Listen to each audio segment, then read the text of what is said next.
all the faculties and delegates for the Searchlight 20 webinar, Core Connect live webinar, which is on the topic of the third trimester scan. And this webinar is initiated by Dr. Asha Jain, Cancer Prevention Relief Society. She is a medical director of Cancer Prevention Relief Society in association with Karnal, Karur, Kasargod, Kashipur, Kolhapur, Kolam, Kota, and Bhimavaram Obs and Gynae Society. So, first of all, it's my pleasure to invite our convener, Dr. Sujeshri Sangeeta. Sujeshri ma'am is the founder secretary of Bhimavaram Obs and Gynae Society, as well as she is the consultant of Obs and laparoscopic surgeon at Seshadri Hospital. And madam, having the interest on laparoscopy and infertility, and achieved so many awards, and also done paper presentation in various conferences.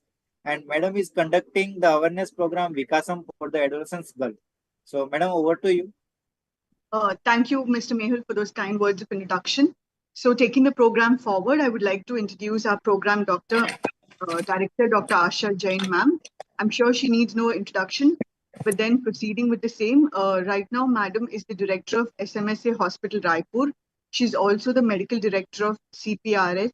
She's the elected member of CG Medical Council, zonal chair, Foxy Food Drug and Medical Committee with West Zone. She's also the chairman of Mission Pink Health, IMA Raipur. She's the executive member of ISCCP and also CG ISAR and CG SFM. Her past offices which she's held is she has been the president of Raipur OB-GYN Society. She has been the vice president of IMA Chhattisgarh. She's also been the president of Rotary Club of Raipur North. So madam has received training in colposcopy. She's also an instructor in FCCS OB course. She has received IOTA certification, and her fields of interest are saving the uterus, fetal medicine, critical care, preventive oncology, and colposcopy. So welcome to today's program, ma'am, and I request you to please take over. Thank you, Dr. Sujeshri. I welcome all the dignitaries to this program. And before we start the program proper, we pray for the blessings of the divine before we take the program forward. So just a minute of pranam to the divine. Vakratunda Mahakaya Suryakoti Samaprabha Nirvignam Kuru Me Deva Sarvakareshu Sarvada.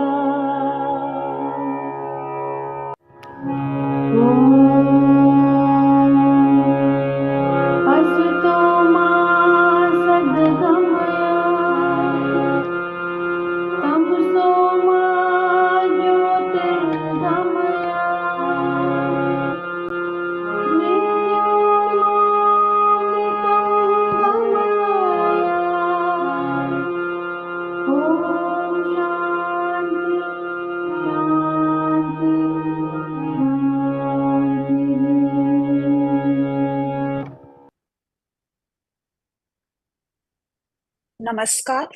Welcome to this 20th webinar of the Searchlight series. Searchlight is basically a series which is focused on one particular topic which needs a little more attention from us. So things that are in the dark are lighted up. Therefore, the name the Searchlight. This time, Karnal, Karur, Kasargod, Kashipur, Kolhapur, Kollam, Kota, and Bhimavaram societies have joined us. I welcome our chief guest, Dr. Madhuri Patel ma'am, who is the Secretary General of Foxy, who has come to this program today. I also welcome Dr. Leela Vyas ma'am, past VP Foxy, and Dr. Sita Ramamurthy Pal ma'am, who is the Genetic and Fetal Medicine Committee Chairperson. I welcome the convener, Dr. Sujeshri. I also welcome all our chairpersons, Dr. Kousalya K, Dr. Vidya Nambiar, Dr. Reena Singhal, Dr. Ancy Jacob, and the speaker, Dr. Chanchal ma'am, who agreed to speak on a topic from a gynecologist point of view with a very short notice. I also welcome the second speaker, Dr. Chander Lulla sir, who will be speaking on anomalies that are detected late in pregnancy, and Dr. Prasad Halkarnikar, Dr. Annamma Mohan, and Dr. Ritika Mathur as chairpersons for the second program. I welcome Dr. Purvi Agarwal, executive member of SFM Chhattisgarh, who joined in as an expert, and Dr. Priyanka Mimani, Dr. M. Malini, Dr. Meenakshi Agrawal, Dr. Lakshmi Pai, Dr. Indraneel Jadhav, Dr. Khushboo Meena, Dr. Priya Gupta, Dr. Neha Sehra, and Dr. Bharti Gahtori, who are joining us as panelists. I welcome all of you, and I hope this searchlight today will give us a new insight into the topic, and we will be able to interpret the reports that we get of the third trimester scan better. Also, our counseling to our patients would be better. That is the plan for today. Thank you so much for being here. May I have the CV of Madhuri ma'am? I would like to introduce Dr. Madhuri Patel ma'am, who's the Secretary General of FOXY, Editor-in-Chief of Jogi. She was Joint Secretary FOXY in 2009, Committee Member FIGO Preterm Birth, Honorary Clinical Associate at Vidya Hospital, Parel, Mumbai, Honorary Consultant Police Hospital, Mumbai, Visiting Consultant St.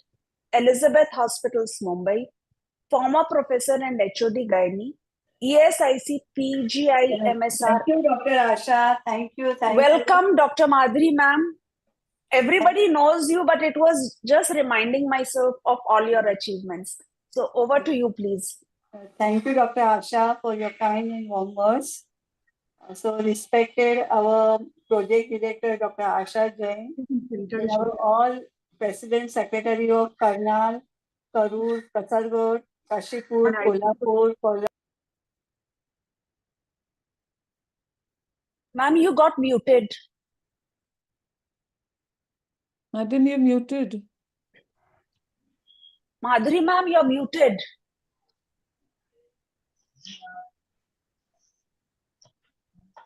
You need to call her, I think. Madam, you're muted. Ma'am, I think you should call her, ma'am. Dr. Asha, ma'am. She has logged in from her mobile. So, can you hear me? Yeah, now we can hear you. Yeah. So, and of course, I have my committee chair, Dr. Sita, doing excellent work in the genetic, chromosomal anomalies. And I'm very impressed by her work on especially Down syndrome once the babies are, born, what to do. And of course, we have all our excellent speakers today. And, Dr. Chanchal, who is going to talk on guidelines for third trimester scan. Because many times, we just carry out the third trimester scan for the growth, fetal growth. But along with that, as it is rightly put, that interval growth is important, the fetal well-being is also important. And, there are many things, amniotic fluid, placental, circulation, Doppler, all we do routinely. And Dr. Chander Lulla is going to talk on the third trimester anatomical defect, congenital malformation, which is not acceptable by many of our patients because, second trimester will do a malformation scan, then 2D echo, 24 weeks. Then still, if you find in the late trimester, malformation, the patient do not accept. I remember one of my patients was diagnosed in the third trimester with congenital diaphragmatic hernia. And, she was so upset that she was lost for follow-up. So there are certain things which are not our control, but there are certain things which in our control we can definitely counsel our parents for the best to our babies. And of course, we have to also look for each and everything, delivering of the baby, amniotic fluid, cord around the neck, which will also, lie, malposition. I will say malposition is also very important. That is occipital posterior.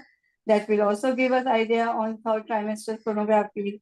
And all these things put together, we will definitely have better outcome as far as the fetus is concerned, parent is concerned, as far as mother is concerned. And so we have excellent chairperson, we have excellent panelists. I'm not going to name because Dr. Asha has already named. And all my dear friends, please enjoy this, webinar and learn, many things. Because I would like to quote, Benjamin Franklin, that in knowledge, if you knowledge, your investment in the knowledge gives the best interest.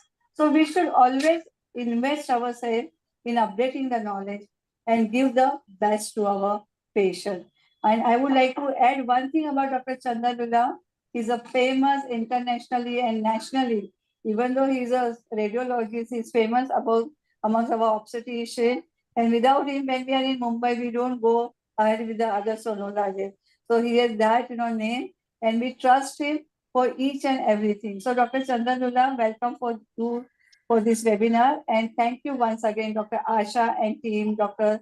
Sangeeta, for giving me this opportunity. Thank you very much. Thank you so much, Dr. Madhuri. Out of your busy schedule and just in between lectures, you have spared time for us. Thank you so much.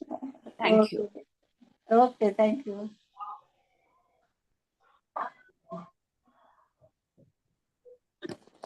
Now, I would like to introduce Dr. Leela Vyas ma'am, former senior professor and unit head, IVF consultant, member of Research Review Board, SMS Medical College, Jaipur. She is the Director, Department of Gynae, Hope Hospitals, Jaipur, Senior Consultant, Cocoon Hospital, Director, Aesthetic and Cosmetic Gynecology, Vyas Clinic, Jaipur, and she is a mentor for Dakshata Lakshya at NHM Rajasthan. Director Manyata also. She has been VP Foxy 2018, Founder VP INSARG 2023, Chairperson ISAR Rajasthan. Welcome, ma'am. Welcome so much. Thank you. Thank you very much. President Narchi, President Jaipur Society and Secretary Jaipur. Okay. Over to you, ma'am. So good evening, everyone. And thank you very much, Asha, for calling for this. I would like to say a very useful session. We always talk about first trimester, second trimester and all. And a really good evening to Dr. Madhuri. Madhuri is, everyone knows, Secretary General, and she always takes out time from her busy schedule and coming everywhere. Sita, my another friend, she is one of the fetal medicine.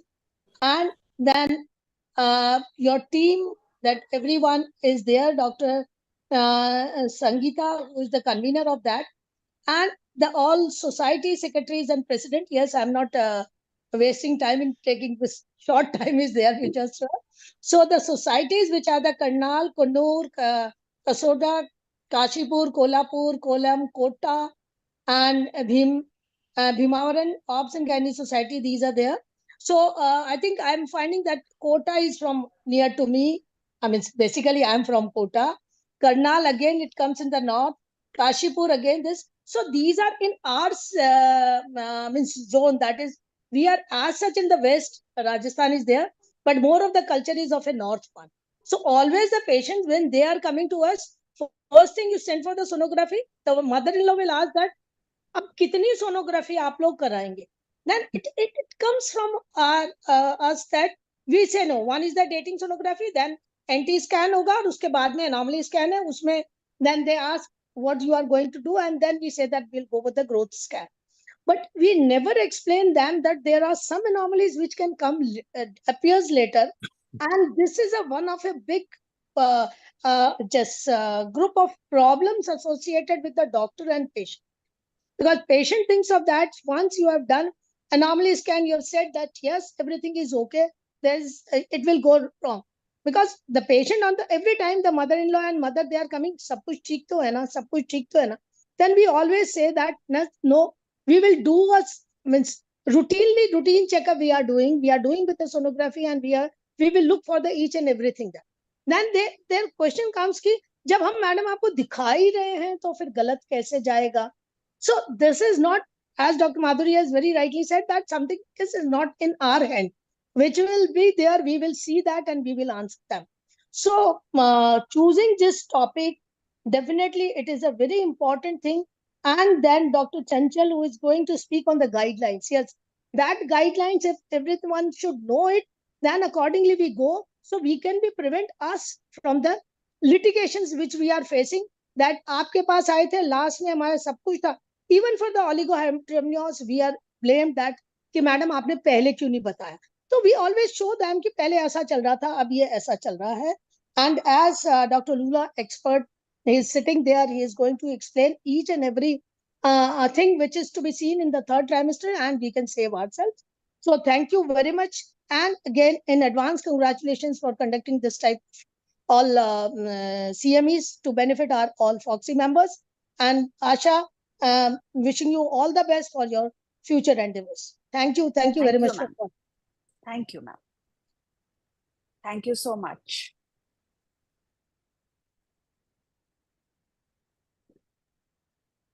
Now, it is my pleasure to introduce Dr. Sita Ramamurthy Pal, another person who doesn't need an introduction, known to every member of Foxy, consultant fetal medicine and obstetrics at Apollo Multispecialty Hospital, Ankuran IVF and Fetal Medicine Center, Institute of Fetal Medicine, Kolkata.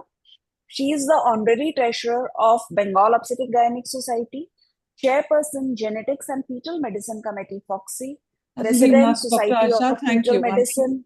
I'm waiting myself to hear the talks from Dr. Lulla and Dr. Chanchal. Thank you so much. Thank you. Time in this. So firstly, thank you. It's my privilege and honor to be a guest of honor in one of your Searchlight series. I like the name, and in fact, I have been following some of your sessions, which on ultrasound, especially on fetal medicine that you've had earlier. So they've been really wonderful and very informative. So congratulations on that. And I like your idea of involving societies from K to K, like Kashmir to Kanyakumari. So you've involved all of them. So I'm looking forward to that. Greetings to Dr. Madhuri ma'am for joining here. And as Dr. Leela said, she never misses an webinar to attend. That's very inspiring. And you've got wonderful speakers. This very important theme that you've taken on third trimester. So because gone are the days where we've restricted ourselves to second trimester, and I think we know we need to do a scan in the third trimester. And I think Dr. Chanchal was a good friend of mine. She will elaborate on the recent guidelines as to when it has to be done. One is enough at 32, 36, and what are we going to look at? And as I always said, whatever we do in the second trimester, as Dr. Leela has also put it, some of the anomalies are the evolving anomalies which might develop later on. So the patients need to be counseled accordingly. And then it is also to pick up the late onset FGRs that we might miss, which might not be picked up earlier. And of course, Dr. Lulla, who's been our inspiration and guide for all of us in the fetal medicine specialty. Every growth scan nowadays every anatomy scan becomes a growth scan, and every growth scan becomes an anatomy scan.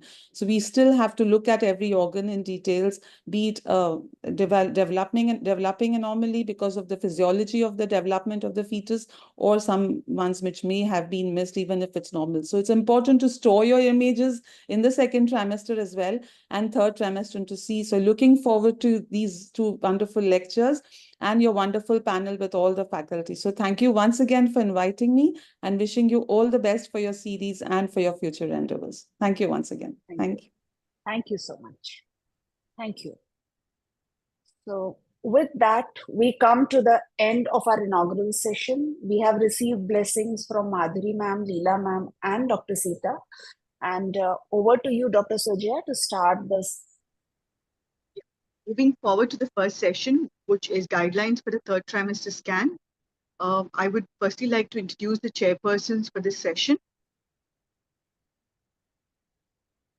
So we have Dr. Kousalya, who's the president of Karur OB-GYN Society. Madam has completed her MBBS from Coimbatore Medical College and TGO from Madras Medical College. She's a consultant gynecologist at Kabila Hospital. Welcome, ma'am. We have Dr. Vidya Nambiar with us. Madam is the president of Kasargod OB-GYN Society. She's a consultant at Krishna Hospital and Janardhan Hospital, Kasargod. Welcome to today's session, ma'am.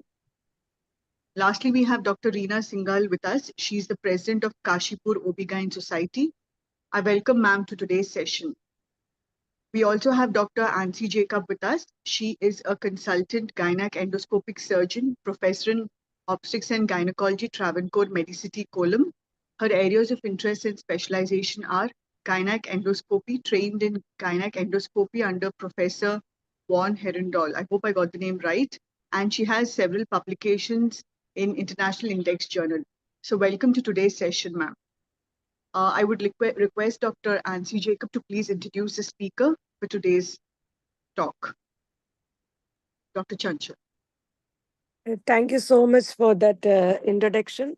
Without any waste of time, I would like to invite the speaker, Dr. Chanchal.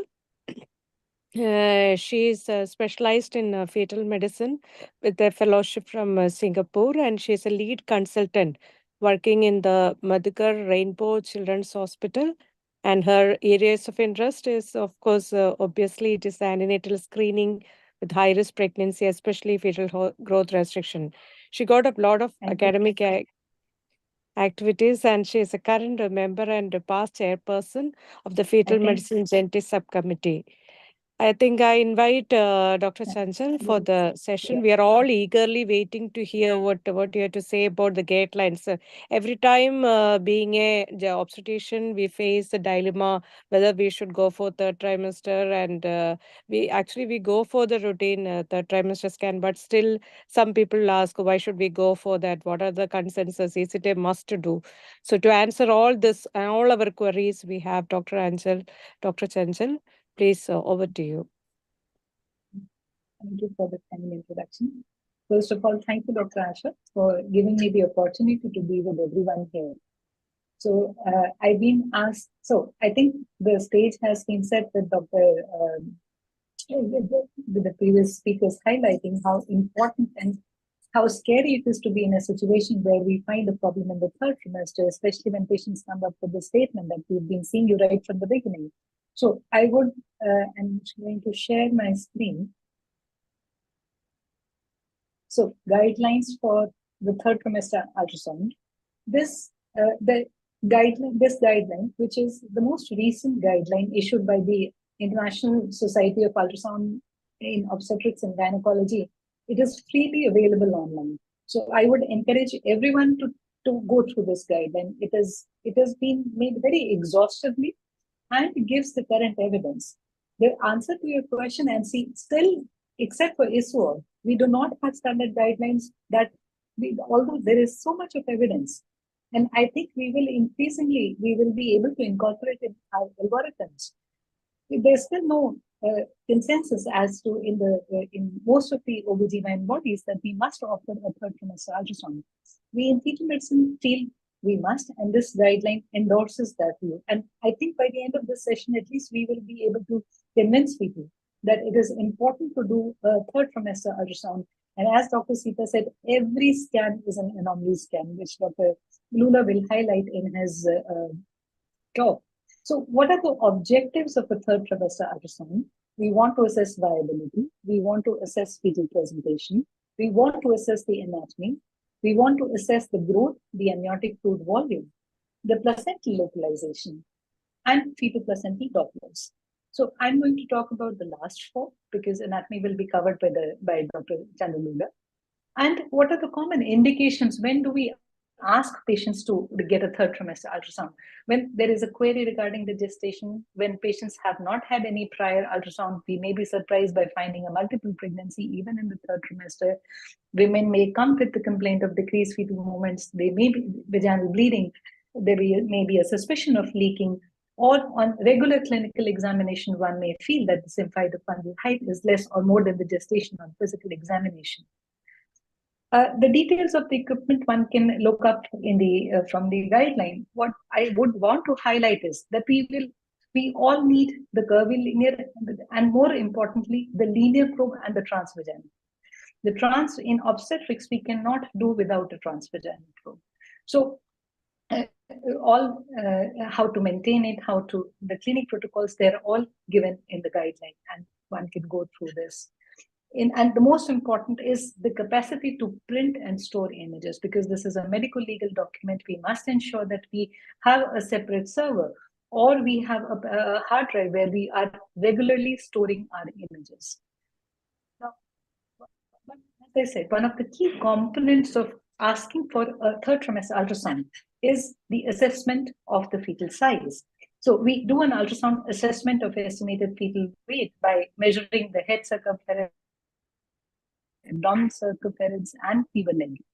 The correct technique is described in this ISOA guideline, which is again, it's a document which is freely available. Where to place your caliper. The images must always be magnified. We must obtain the measurements in a particular plane. In the abdominal circumference, one must. So all this is given in this guideline, which I would again encourage, because estimated fetal weight, an error of 10 to 15% is acceptable. However, it does play an important role in deciding whom to see someone next. Do I need another scan? So the correct technique is very important. And one of the most important things when we are assessing the fetal size is to establish correct dating.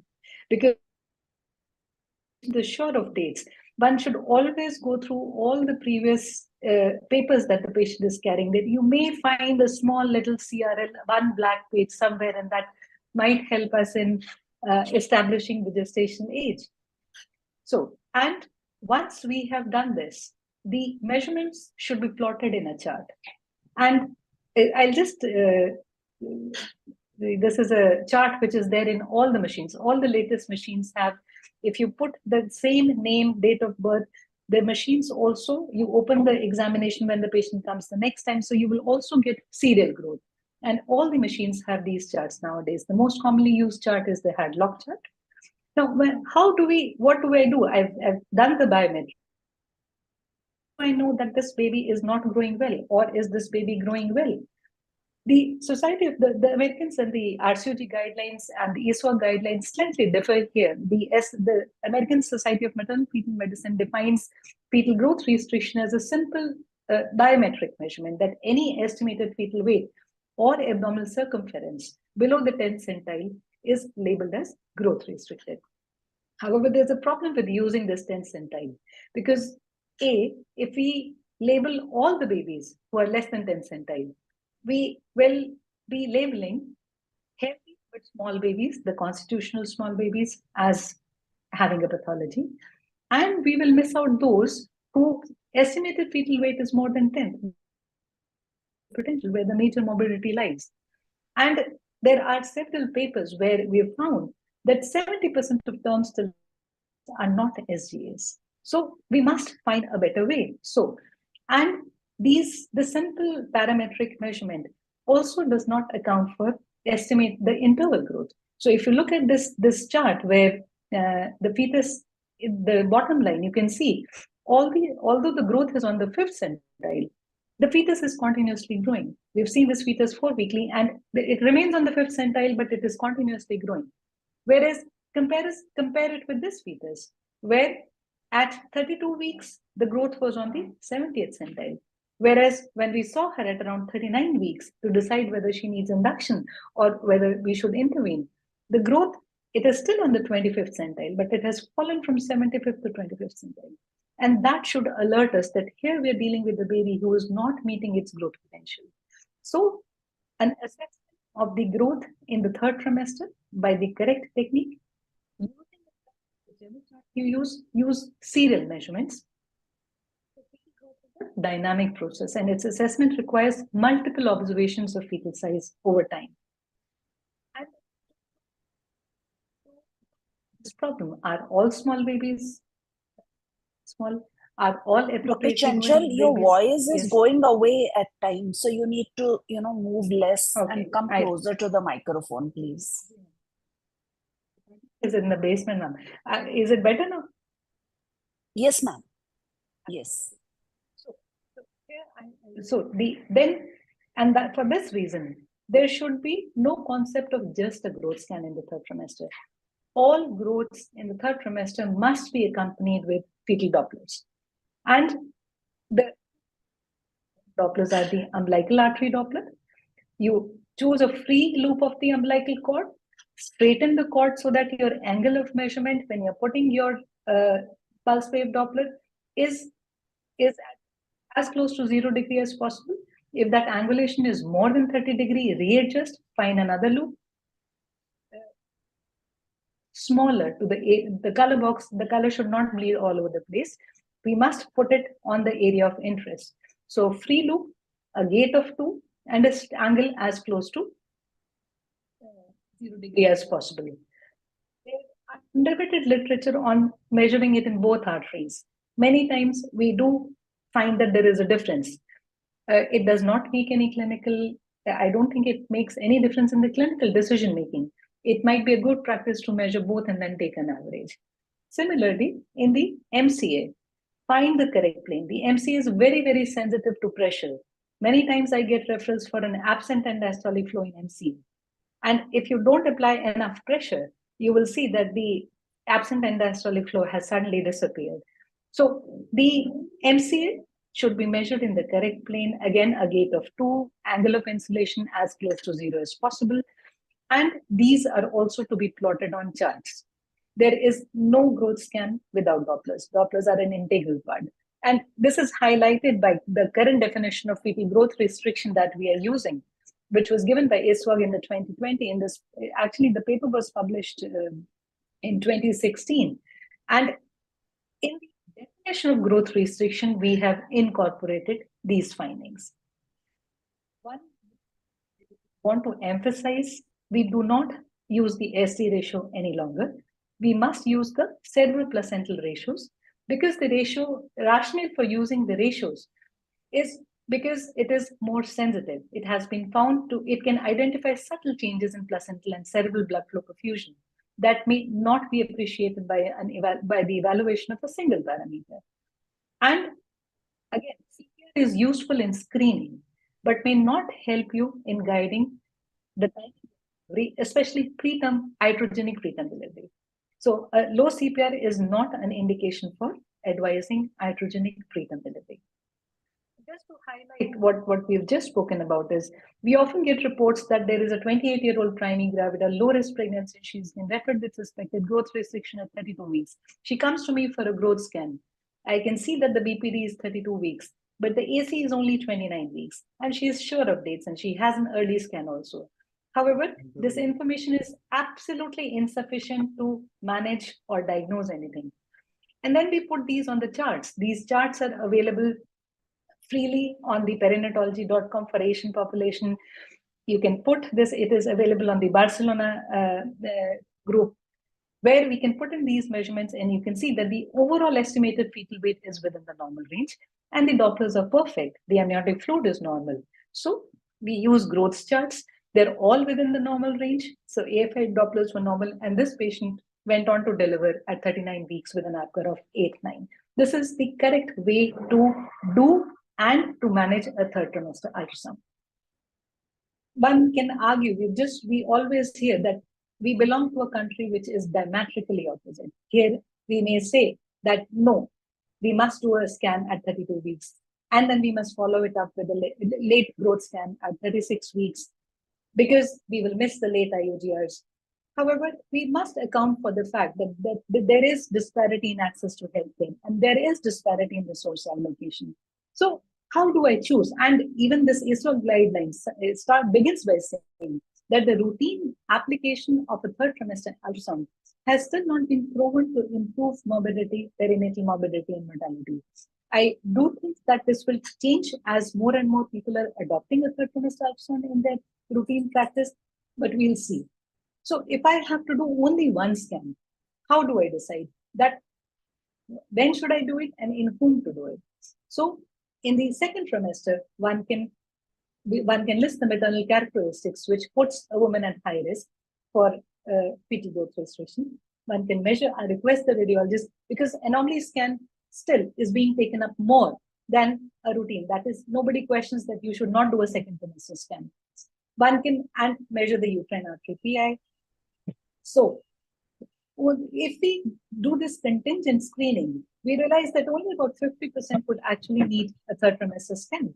And let's not forget the serial symphysis rate monitoring and plotting them on the chart. So we have to know one size will always fit all.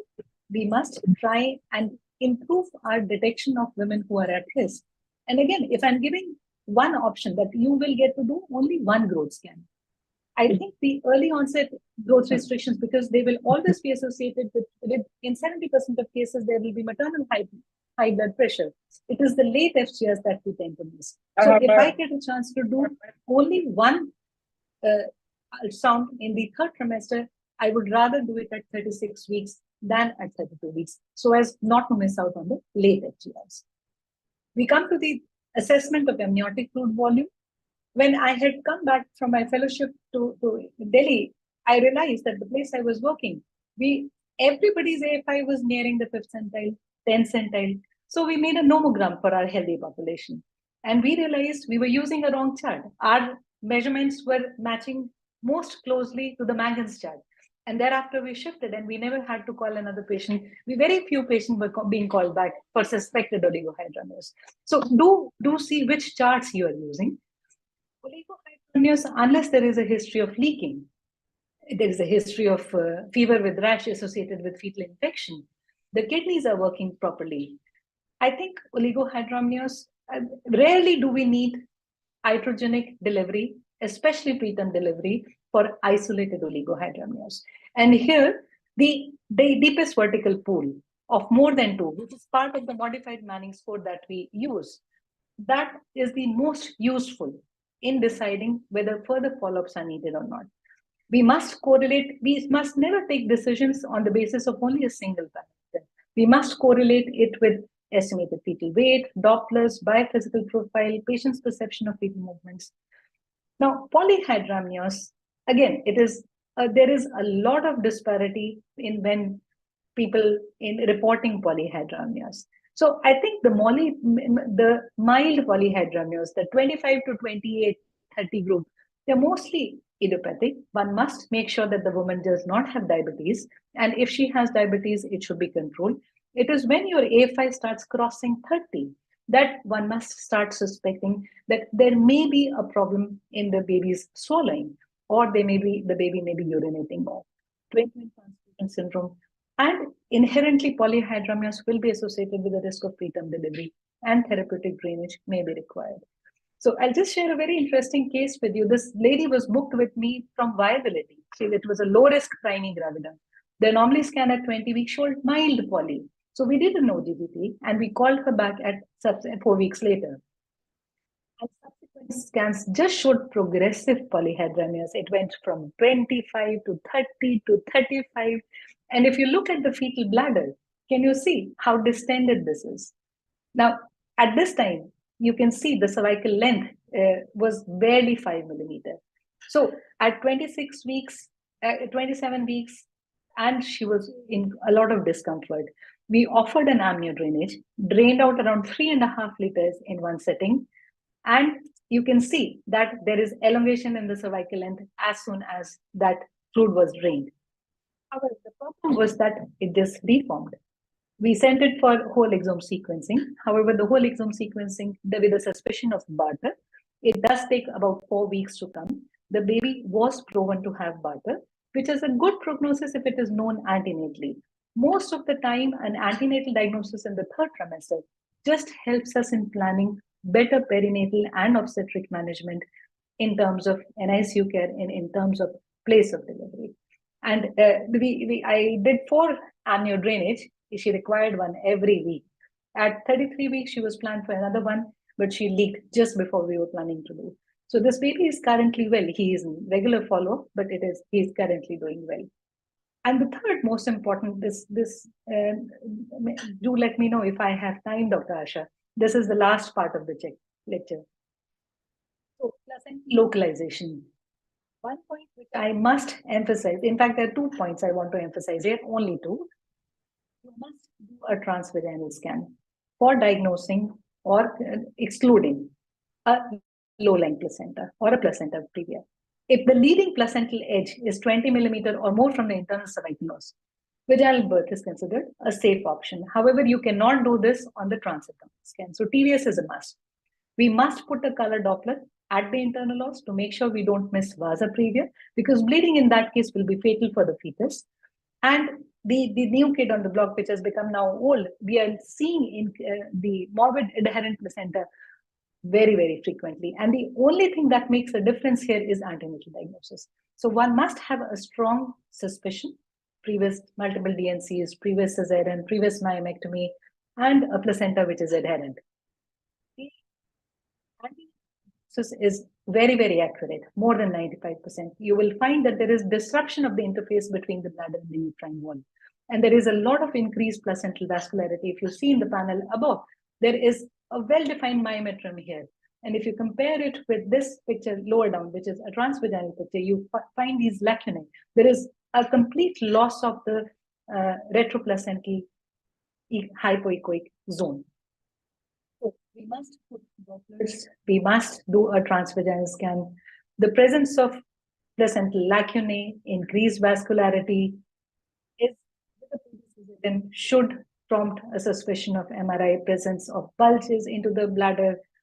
And this is the specimen. This woman required a hysterectomy. You can see that the incision has been given so that we don't go into the placenta, and you can see this blood, this bulge.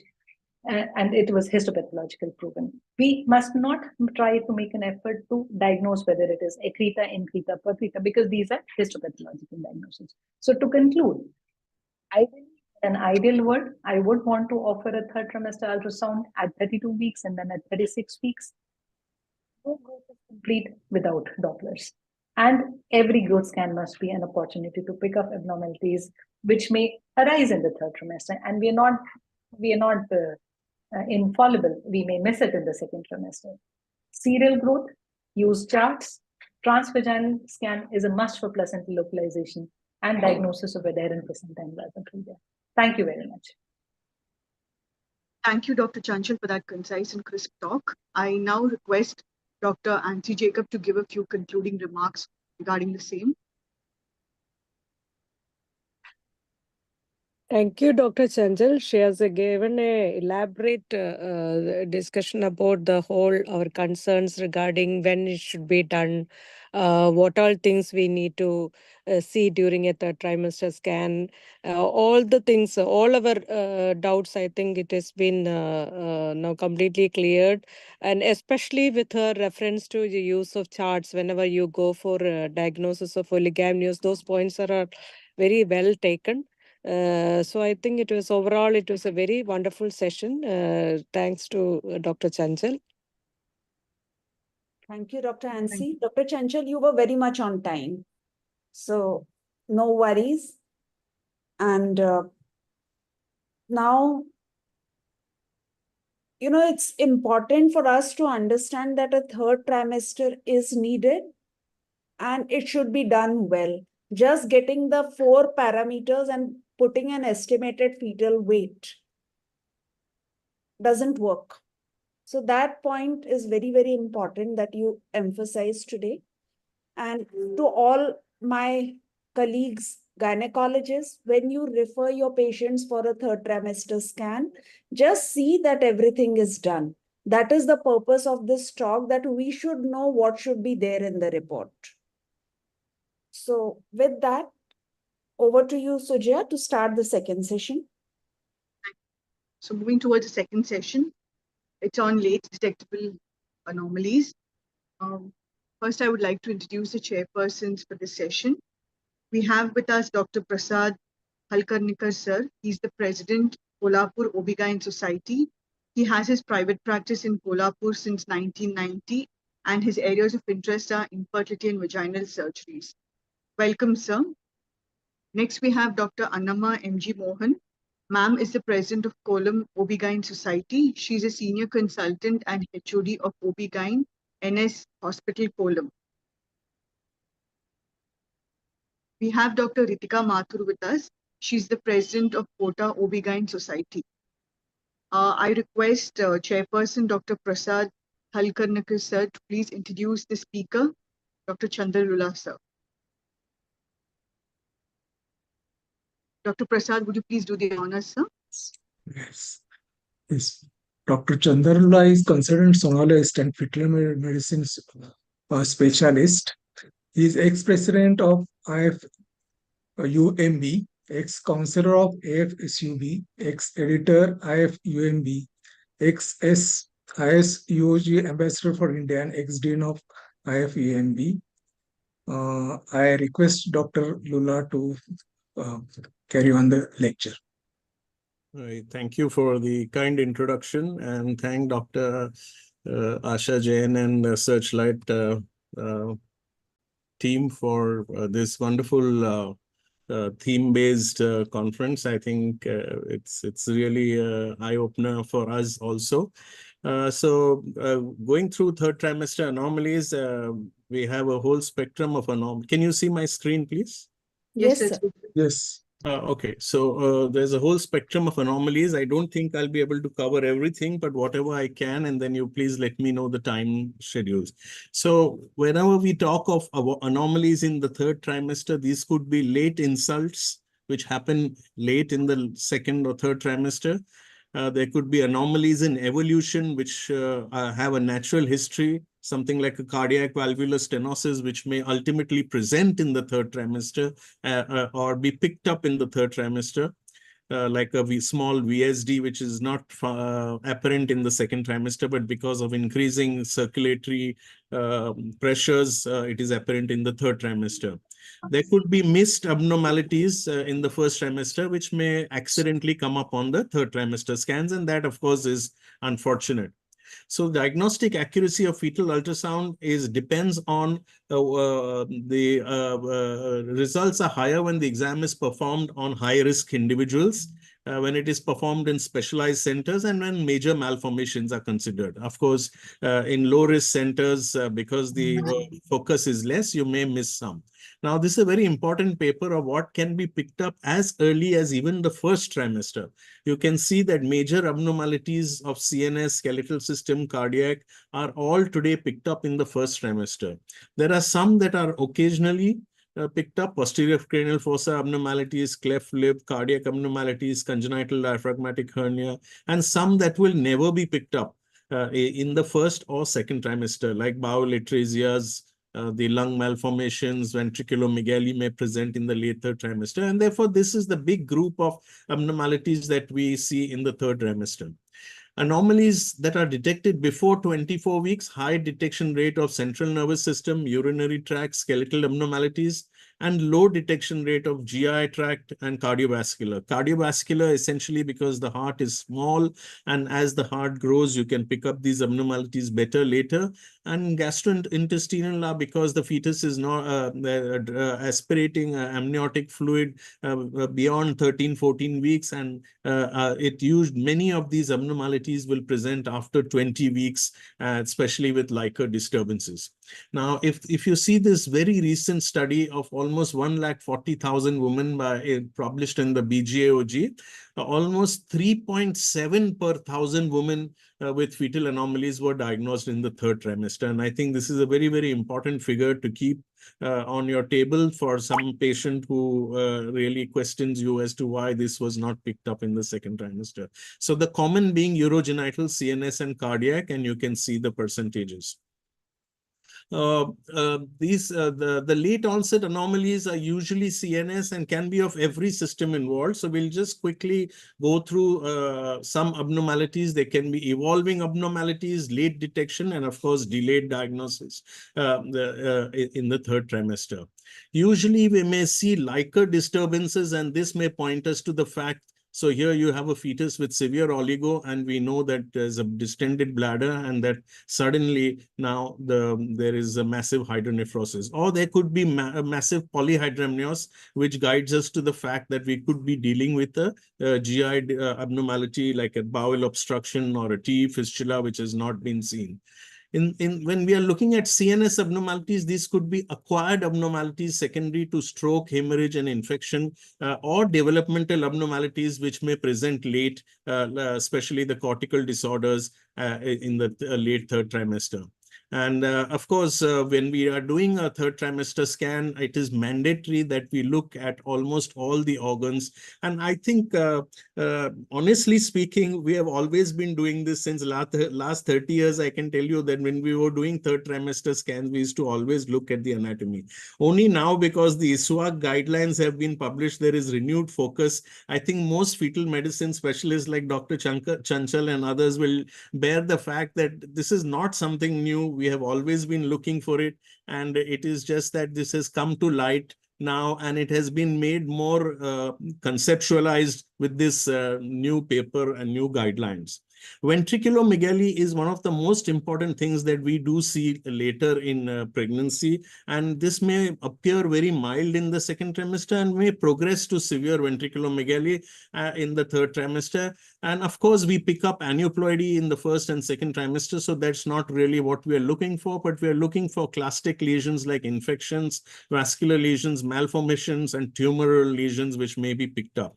You may pick up very mild hemorrhage in the third trimester. As you can see, there could be mild vascular insufficiency, and you may pick up grade 1 hemorrhage, or it may progress and you may see massive sudden. This is really a third trimester fetus who came to us with absolutely normal previous scans with this kind of presentation on a routine third trimester scan. So you see generalized ventriculomegaly with obvious hemorrhage seen in the periventricular area and the intracranial area. This was a twin pregnancy with single fetal demise, and we were following up the second fetus, and you can see at 31 weeks we had intracranial hemorrhage almost 6 weeks after demise of the first fetus in the second fetus. This was an interesting case of a IUGR baby who came with absent diastolic flow, and we were going to deliver almost the next day. Everything was planned. You can see that the middle cerebral artery was normal, and lo and behold, the next day when we just scanned the fetus because of loss of sudden movements, you could see massive cerebellar hemorrhage here. You can see the whole cerebellum is washed out and white, and the baby was really in bad shape at the time of delivery. Now, this is not an uncommon presentation in the late third trimester. This is a typical superior sagittal sinus thrombosis. You can see that's the clot. That's the massive hemorrhage here in the region of the dura, and there is elevation of the straight and superior sagittal sinus. So this is a very common manifestation in the third trimester. Now, this is what we always dread. You have a history of infection, or you may have no history of infection, and lo and behold, third trimester, you see ventriculomegaly and extensive intracranial calcification, indicating that the fetus has suffered a massive infection, which has presented late. And also another case of toxoplasmosis here. You see multiple nodules in the fetal brain and with ventriculomegaly. So these are acquired lesions, and they can present in the third trimester. Here, this fetus actually came to us with a Blake pouch cyst, but on close inspection, we could see that there was no corpus callosum. So obviously somebody had missed and focused more on the posterior cranial fossa. And this is an important message that when we have one abnormality, please look for the other abnormality. Now, cortical disorders will present late, especially in infection situations. I'm not going to go into details, but this is a kind of smooth appearance of the cortex suggesting lysencephaly, and this is an irregular appearance of the periventricular zone, and as you can see here, suggesting periventricular nodular heterotopia and polymicrogyria. So these are some late. Vein of Galen malformation may not present earlier if it is small, and suddenly in the third trimester, you may see a massive malformation with cardiac overload. This was an interesting case who we came with this kind of picture in the third trimester, and we thought this is a classic destructive lesion, but we could see that the vessels are displaced from the midline, and this was actually the Sylvian fissure which was displaced, and we had to resort to doing an MRI to really understand. So MRI is a useful tool even in the third trimester, and this was a suprasellar craniopharyngioma which was displacing the brain upwards. The brain otherwise was normal, normal, and this mass was extracerebral in location. So it's an important message being here that sometimes we need to do an MRI in the late third trimester. Sometimes abnormalities correct themselves in the third trimester also. So although we pick up abnormalities, this was a fetus with a Blake pouch cyst presenting at 22 weeks. Almost everybody called it a Dandy Walker malformation on MRI. You can see the vermis is well formed. It is rotated and we thought this was a Blake pouch cyst. We followed up at 24 weeks, similar appearance. 28 weeks, there was a little less rotation, but at 32 weeks, there was final closure of the Blake pouch and the vermis had become midline. So these are sometimes the reverse situation where actually things correct themselves due to the natural history, and this fetus would have unnecessarily been terminated. So we need to be careful about knowing the natural history. Valvular abnormalities and cardiac abnormalities may start in the second trimester and then may progress to the third trimester as very poor cardiac function, and ultimately the chambers may shrink and become echogenic, as you can see the typical progression of the hypoplastic left heart syndrome. And this is another fetus with aortic atresia and mitral atresia with almost near complete hypoplasia of the left ventricle. This is a very mild aortic stenosis which presented late with post-stenotic dilatation, and otherwise initially the four-chamber view of the heart was completely normal, and this is the picture that presented in the third trimester. You can see turbulence. There was good four chambers, mild cardiomegaly, but otherwise good cardiac function and only aortic. So the prognosis here would be good, and this can be corrected later on in life. There are some markers that we may see in the second trimester, which may be harbingers of abnormalities that may not be seen till later third trimester, or sometimes even in the neonatal period. For example, just to give one example, this is the PLSVC, which drains into a dilated coronary sinus, and this may be a harbinger for a coarctation of the aorta. So you need to look for it in the third trimester. Sometimes even in the neonatal period, this may present, and this is another fetus with the same. You can see the small aorta presenting as coarctation. Cardiac tumors may present both in the second and third trimester. They have a good prognosis, usually if there is no intracranial involvement, and there are some treatments also available. So this is a typical tuberous sclerosis rhabdomyoma, which we are seeing in the fetal heart. We may see volume overload due to some vascular shunts, which are tiny. This is, of course, a vein of Galen malformation. This is a ductus venous agenesis. But this was a small pulmonary AV malformation, which was causing massive cardiomegaly and ultimately led to hydrops. Ductal constriction is a typical feature which we may see in the third trimester due to excessive caffeine intake or NSAIDs, and you may actually see massive cardiomegaly with dilatation of the right side of the heart, turbulence in the ductus, and with very poor flow going across into the ductus. So this is again a third trimester feature which is not too uncommon. Dr. Asha Jain just said that we have seen in the past many congenital diaphragmatic hernias presenting, but we must focus on some clues which may be seen on the second trimester. You can see here color Doppler, the mesenteric artery is moving upwards. Here the umbilical vein is curved in its fashion, which may be a clue that you may be seeing a congenital diaphragmatic hernia, which may present later. So some clues may be available, but many times you may actually see a third trimester because as the fetus starts swallowing, the stomach distends, and this pushes the stomach up into the heart with distension. This was a very interesting case we saw recently, 33 weeks. You can see that the stomach is trying to undergo a kind of volvulus here. Intermittently, it was rotating along its own axis. And also, it was pushing its way up with probably a small defect here. You can see behind the heart going there. So two kind of problems. It was rotated and pushing upwards at 33 weeks. Fortunately, we could see it. We could deliver it. There was a small rent in the diaphragm, and through which, with every respiratory movement, the stomach was going up like a hiatal hernia, which is very rare in the fetal period.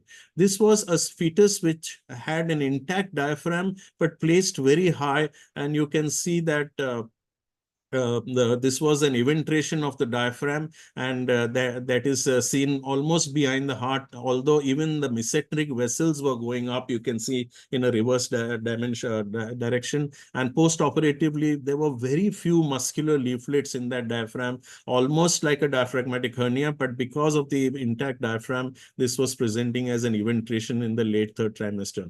This is a very small form of diaphragmatic hernia with only a single bowel loop going up. You can see on the sagittal view. The stomach was in the abdomen.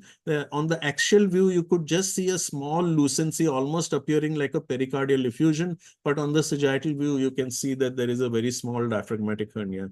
Chest masses usually present in the second trimester, but sometimes they regress. Most of the times they will regress. Very rarely if it's a hybrid lesion, and it may progress to hydrops, and this may be seen in the third trimester. Of course, now we have laser with which we can treat these conditions and ablate these conditions. So that was a microcystic. This is a macrocystic CCAM, and most of these will regress, but if they are so large, then they may progress in the third trimester to hydrops. Here in which we can then put in a shunt here, as you can see here, and do an intervention to reduce the burden and reduce the occurrence of hydrops. This was a 31-week fetus who presented with sudden onset bilateral pleural effusion. And normally we would aspirate this if it is a primary effusion, because it was bilateral and causing early hydrops. And you can see that's an aspiration being done at the first attempt. And then, of course, we will put in a shunt if it recurs. But fortunately for us, this never recurred. What we did find interestingly was the lipid profile of this mother was extremely abnormal. Her lipids were almost to the tune of 400, etc. On cutting down her lipid in her diet, we saw that this pleural effusion never recurred. So sometimes we have to be ingenious in our methods of treatment, and post-aspiration, this fetus did well. The other group of disorders, of course, we see very often is hydronephrosis suddenly ballooning out. And if it is more than 15 millimeters, we know we are headed for trouble. And this could be due to a posterior urethral valve, or sometimes even just isolated PUJ obstruction. And here you can see there's a fetal urinoma that is developed due to a posterior urethral valve. This was recently we had this 28-week fetus, although presented at 20 weeks with a posterior urethral valve. We did a shunt, but up to about 23, 24 weeks, she did well. And then the baby pulled out the shunt. So around 24, 25 weeks, we then had to puncture the bladder, put in a fetoscope, and put in a laser fiber. That's the puncture here. You can see here into the bladder, into the posterior urethra. That's the fetoscope. And that's the valve that we could see on the fetoscope, and we could fulgurate it with laser. And this fetus did well and we delivered at 34 weeks. You can see this is the pre-laser bladder. This is the post-laser bladder. So these are, of course, situations where we are called upon to act. Now, this was a very unfortunate case. 28 weeks presented to us with polyhydramnios, fetal ascites, a dysplastic unilateral kidney. And you can see that the bladder was also distended. The colon was also distended. That's the perianal muscular complex that you can see here. And we couldn't see the genitals here. And this was polyhydram. So obviously, we were dealing with a cloacal defect.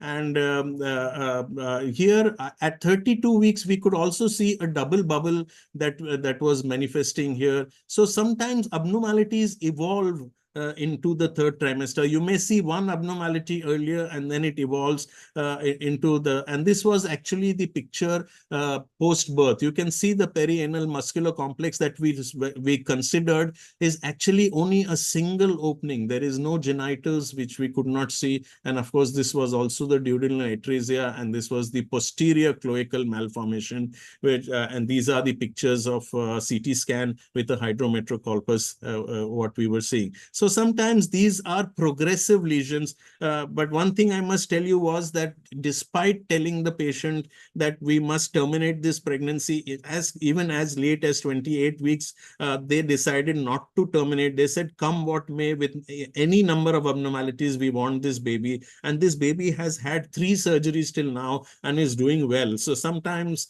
despite our interventions, the patients decide otherwise.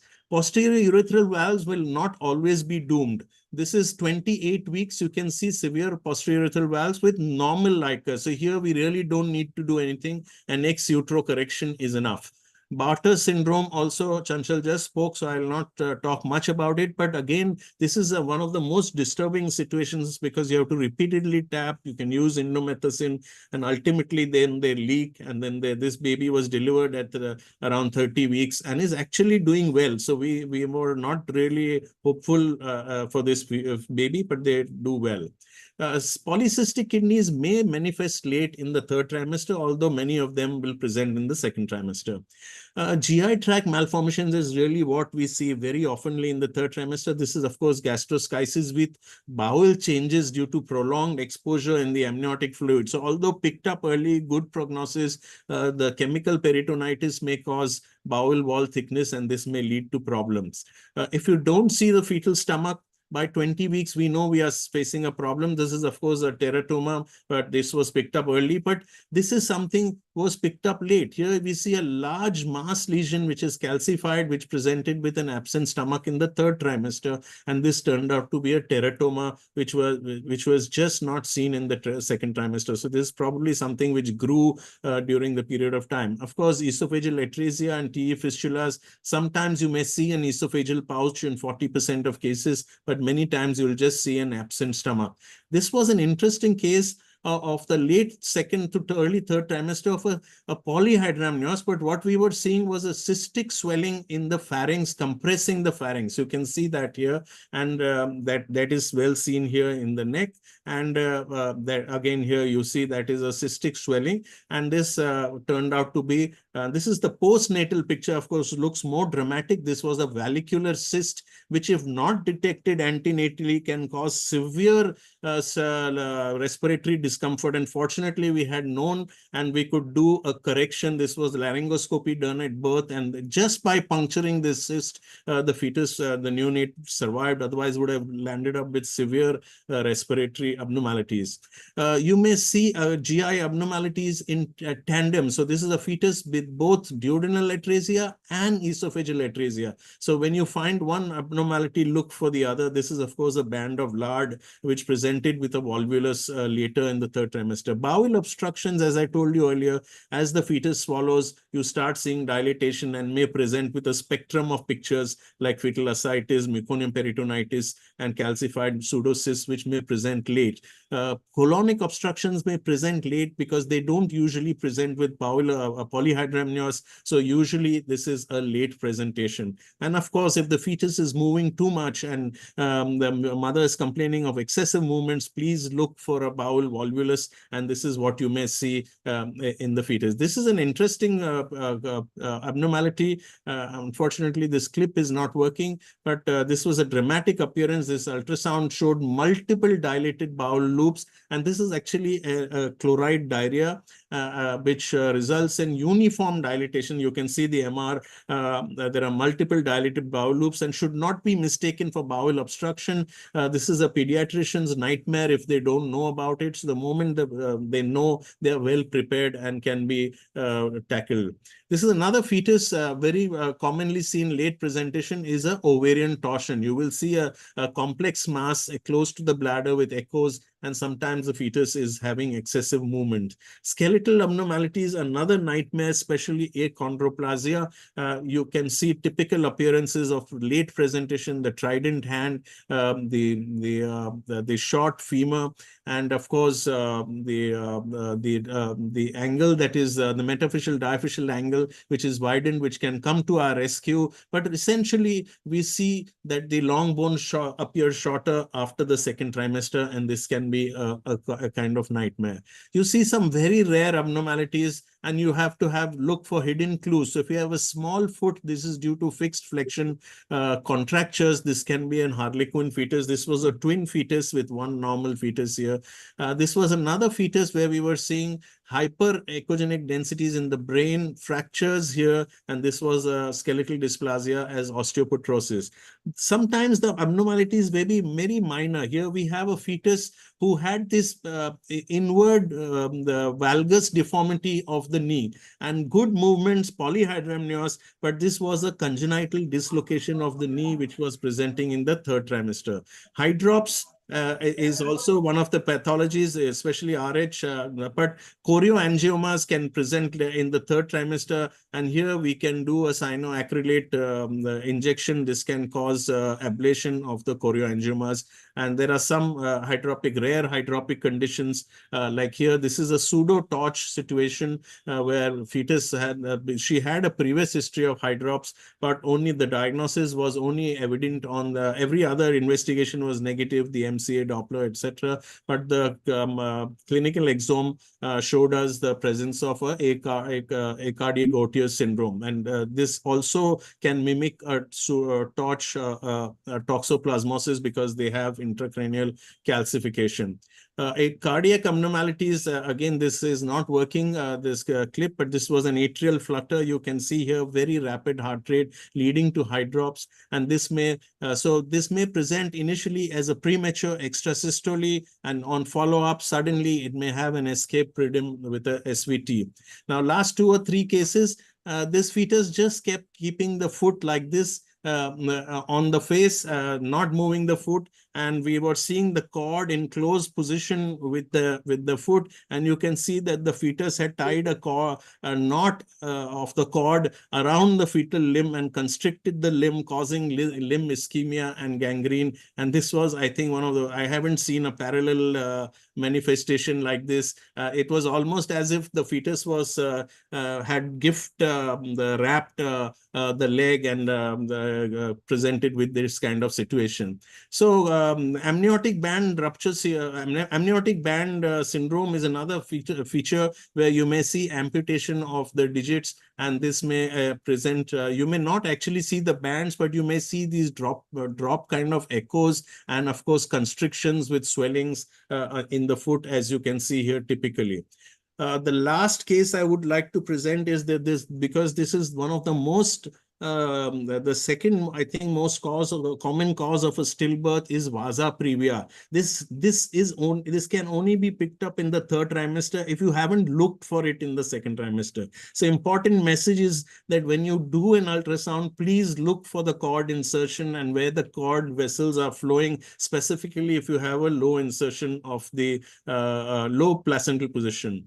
I think Chanchal has already spoken about morbidly adherent placenta, so I will not talk about it. So in conclusion, I think prenatal diagnosis and looking for abnormalities is important in the third trimester, because sometimes you may pick up rather these unusual abnormalities, a whole list of them I have shown you, and the eventual birth of these fetuses should happen in specialized centers, and the timing and type of delivery can then be adjusted so that you have the appropriate assistance. Patients are prepared. Sometimes we have even done a late amniocentesis and a late microarray to prove situations like ACARD and others which otherwise would be considered as infection. You then can plan your neonatal follow-up specifically if the abnormality is missed, which this may become very difficult, like cases like chloride, diarrhea, etc. And of course, we are now fortunate that our government is, unlike the American government, is permitting late abortions, so our country is moving forward, and countries like America, which have banned abortions, are moving in a retrograde direction. So I think there's a definite role for third trimester ultrasound. But only thing I must tell is that this is not something new. We have been doing it all along. And I think people like Chanchal, myself, many other people have always been looking thoroughly of the fetus and not just looking at measurements and cardiac activities. So I think this activity of looking at the anatomy should continue. We have new abnormalities, evolving abnormalities, which we will always pick up for the first time in the third trimester. Thank you very much. And if there are any questions for both of us, we would love to answer it. Thank you so much, sir. Thank you. We request Dr. Prasad to please give a few concluding remarks on this talk, sir. Yeah, just a second. All our panelists are here. I would request anyone who has any kind of question can, ask both the speakers. If you have any question anyone wants to ask before we proceed with the panel. If no questions, then Dr. Prasad, sir, would you please conclude? Sir, it was a very elaborate lecture, and so many conditions you showed which we were unaware of, and we could diagnose and treat it in antenatal period. So it is a very eye-opener session. I think we are very thankful for this elaborate lecture and the information that is given in this lecture. Thank you, sir. Thank you. Thank you. Dr. Priya, would you like to say something? Yeah, ma'am. Good evening, Asha ma'am, and good evening, respected speakers, Jadhav sir and Dr. Chanchal ma'am. The lectures have been really elaborate.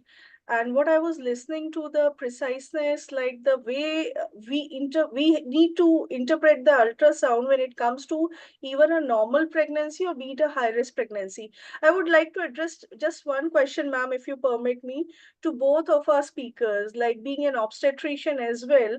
We are getting day-to-day sonographies even from outside, and many of the times the findings are really missing in detail.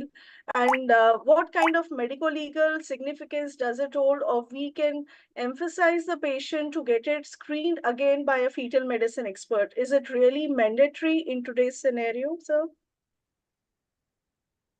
Because the way you have asked enlighten us about the detailed third trimester anomalies, maybe the majority, few of the patient, I had one case where multiple anomalies were encountered at 32 weeks of gestation, and by that time the MTP law doesn't permit any kind of termination. It was very difficult for us to justify and get a screen again after the thing. So how do you counsel, and what on our part as an obstetrician we should focus upon?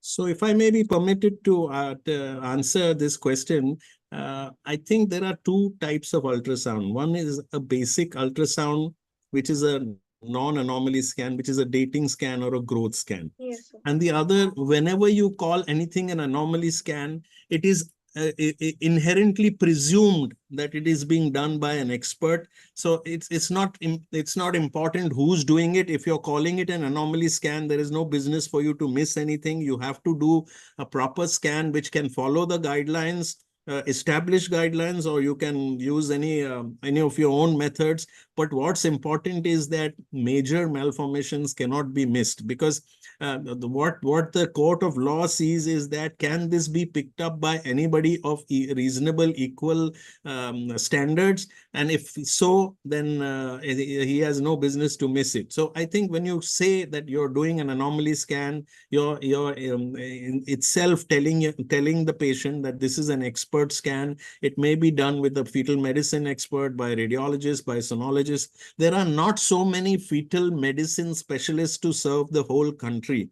So we have to rely on experts who are not dedicated fetal medicine specialists. They may be radiologists, they may be sonologists, they may be people who are doing only fetal ultrasound. So the onus is on them. If they are doing an anomaly scan, they better have to deliver the goods. Right, sir. Thank you so much, sir. Dr. Asha, can I ask one question to Dr. Chander Lulla? Yes, ma'am. Dr. Chander Lulla, we always ask for the second trimester at 20 weeks malformation scan and 2D echo between 22 to 24 weeks. Now, in a third trimester, when we do a sonography, we usually ask for the interval growth and the liquor and the placental localization. So, would you like to suggest that in third trimester also we should do one malformation scan? I mean, yeah, you may just write an additional word in the same scan, that anatomical survey. So you can add growth, anatomy survey, and placental localization, and that will cover everything. So we essentially will look for everything and will cover everything in that scan. Okay. So It's a good the idea. message. It's a good idea to write anatomical survey. Okay. So the message is very clear that in third trimester also you must have a Yes. anatomical survey. Thank you, Dr. Chander. Thank you, ma'am. There's one question from Dr. Gayatri Singh on YouTube, sir.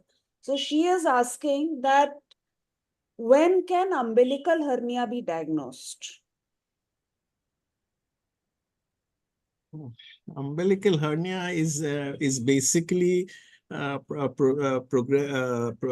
protrusion into the umbilical cord. It can be physiological, it can be permanent. So it's unlike an omphalocele, which is it's a large bulge. This is a diffuse bulge, and if it doesn't regress, then it may just remain like a projection there, and this is called as an umbilical hernia. So I mean, it's just a loose term for any other projection, any other kind of hernia which is seen, which is not an omphalocele, which is not as large as an omphalocele. So means her question was, when can it be detected? Usually, see, physiologically it is seen before 11 weeks, and after 11 weeks we call anything a hernia or an omphalocele. Thank you, sir. Thank you. Thank you so much. I think thank you so much, Chanchal ma'am, Chander sir. We would be really grateful if you can stay along for expert comments in the panel. And also to my special guests, Dr. Sita, Madhuri ma'am, even Leela ma'am, everyone was here. Now, with due permission, we will start the panel.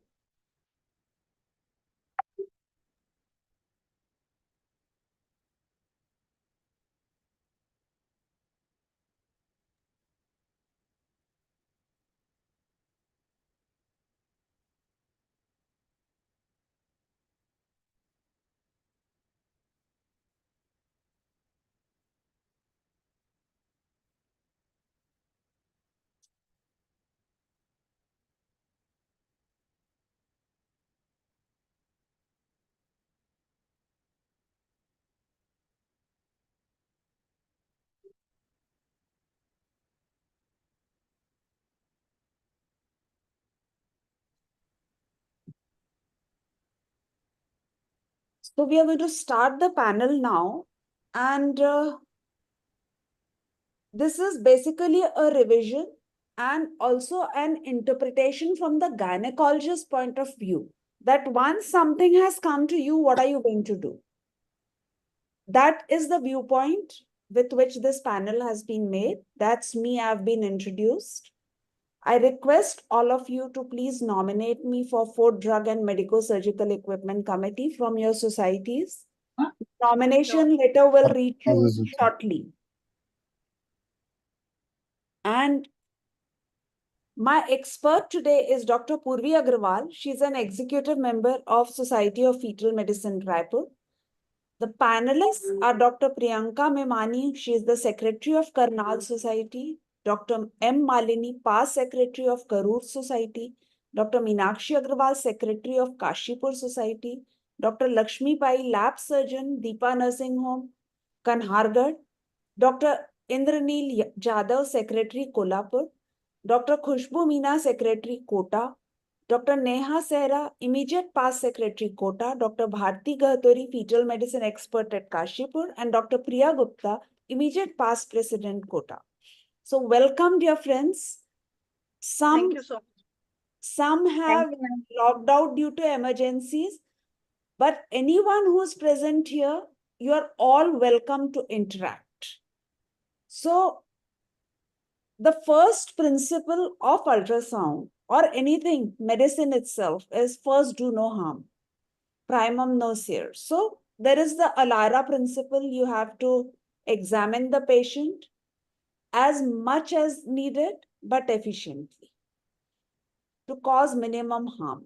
So we start Let's start from the beginning, a very good place to start as the poem goes. What are the indications of ultrasound scan in the third trimester? Ma'am, shall I? Yeah, please proceed. As Chanchal ma'am has really elaborated a lot about this. So the indications for third trimester ultrasound is number one, we need to have a proper detailed fetal growth assessment, because in the initial trimester already the NT scan, what we call is that aneuploidy scan, is usually done at 11-13 weeks. Then we have a level 2 scan where the detailed fetal anomaly. Being an obstetrician, I would say that uncomplicated pregnancy is a retrospective diagnosis. It's only once the baby's in your hands and the mother is well that you can say that, yes, this was uncomplicated. Otherwise, if she don't have any recognized medical disorder, if she's a singleton pregnancy, spontaneous conception, and she's doing well and level 2 scan is normal, then definitely I will opt for the growth scan at 36 week. Okay. Now I want, Dr. Jadhav, I want your comment. If an early pregnancy scan has shown, means a mid-trimester scan has shown that the distance from the leading edge of the placenta to the internal os was 1.5 centimeters. Then I will surely go for a scan at 28 weeks, ma'am. Mostly till 28 weeks, due to placental migration, maybe some 10% may be low-lying. Again, it should be confirmed at 32 weeks. If at 32 weeks, I am seeing that lower age of placenta is still 1.5 centimeter, may be considered as low-lying placenta. Also, we have to see if it is anterior or posterior and does it actually interfere with the cesarean section. Also, like we have to see if at all, if the head is obstructing or how is the position of the fetus. Mostly due to less space at a lower segment, mostly it can be a breech presentation. So all these factors I have to check. So I think a scan should be done at 32 weeks, if at all. 28 to 32 weeks, one scan should be done to know if lower age of placenta was 1.5 centimeters from internal. Okay, so the guideline says 32 here. So 28, yes, for ourselves, but 32, it has to be done anyways. So now,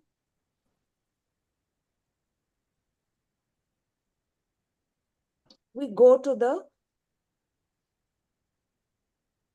amniotic fluid volume, placental location, Dopplers, growth retardation, PROM. These are all the various indications. Now we come to the first case. This is a 22-year-old Gravida 1, Para 0, singleton pregnancy with no maternal complications in pregnancy. But when she comes in, at 32 weeks, the scan shows AC and fetal weight at the 10th centile. Now, what do you want to see? How are you going to label this patient? SGA, IUGR? Ma'am, can I answer? Who's? Dr. Lakshmi. Yeah. Lakshmi, please go ahead. Yeah.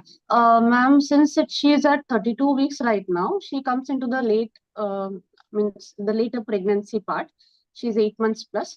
And abdominal circumference as well as the fetal weight is at the 10th centile. So we'll have to, though it is more towards SGA, we also have to keep FGR in mind and go ahead. So what actually in this, what more do you want to see? But ma'am, report is not completed without a Doppler. Yes, ma'am. So we cannot take a decision for the effective fetal weight and AC only. Yes, ma'am. Can I add up? Agreed. But one more thing is that would you see her past reports? Yeah. Yes, ma'am. Yes, ma'am.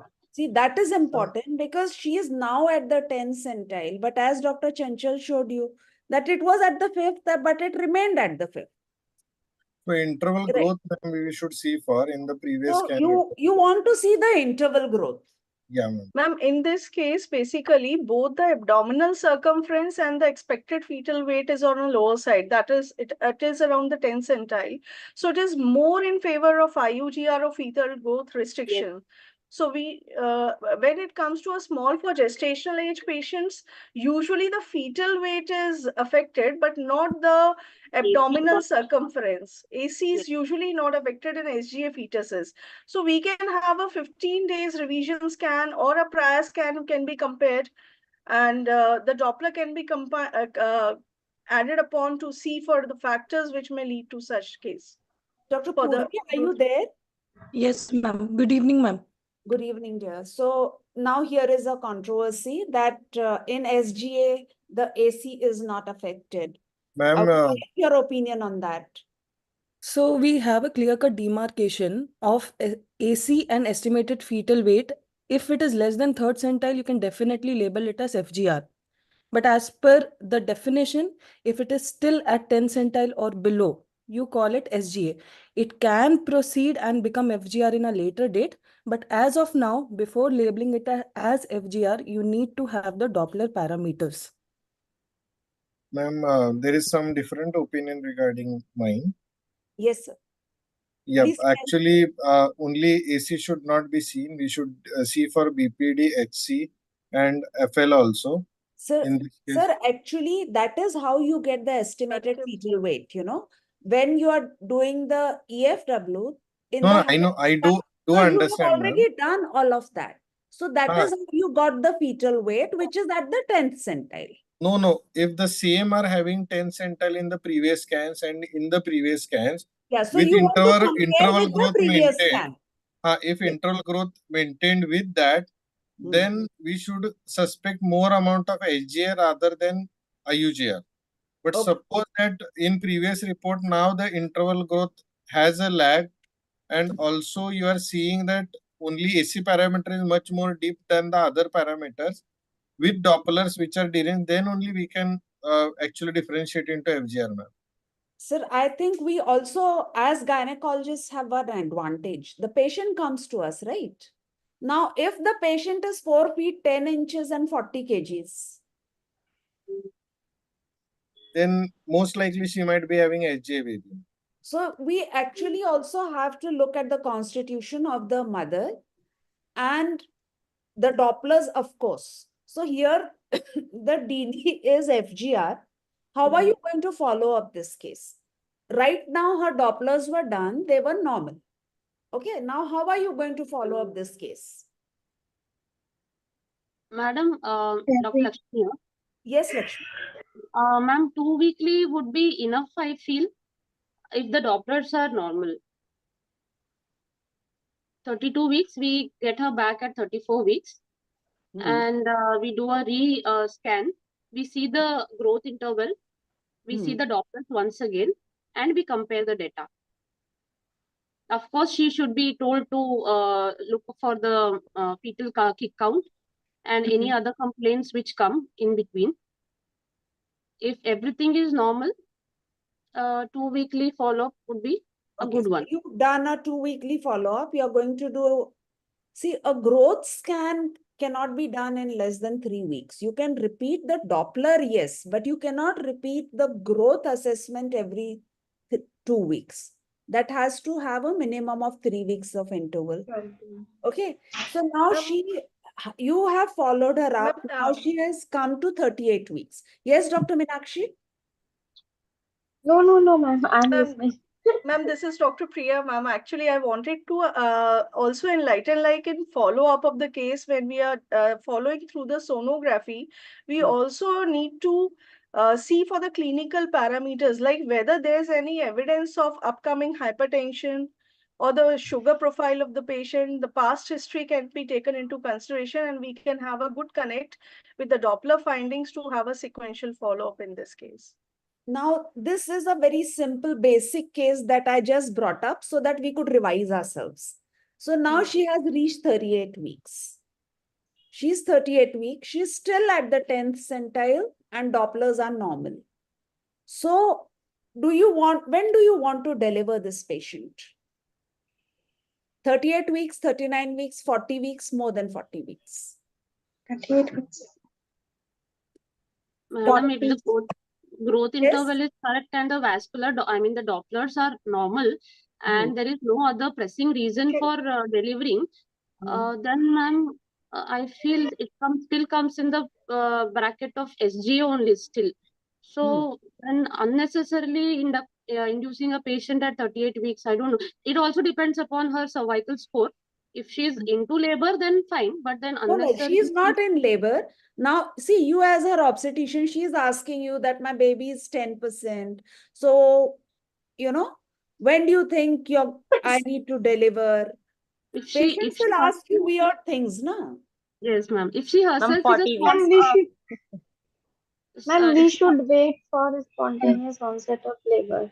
Yes. We should assess the liker of the Everything is normal except that the growth is at the 10th centile. The biophysical profile is normal, then wait for spontaneous onset of labor. Okay.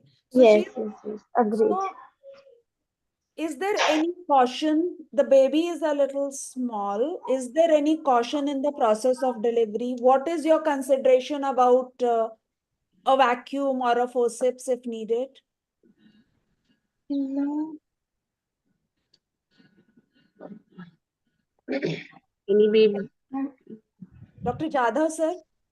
We should actually tell option of slowly delivering the baby, first of all, and it should be assisted delivery. Also, we should stop a little for the blood from the placenta to reach the baby. So delayed cord clamping should be done in this case. And slow delivery of fetus should be done because the fetus is more fragile and sensitive to external actions. So that may be practiced.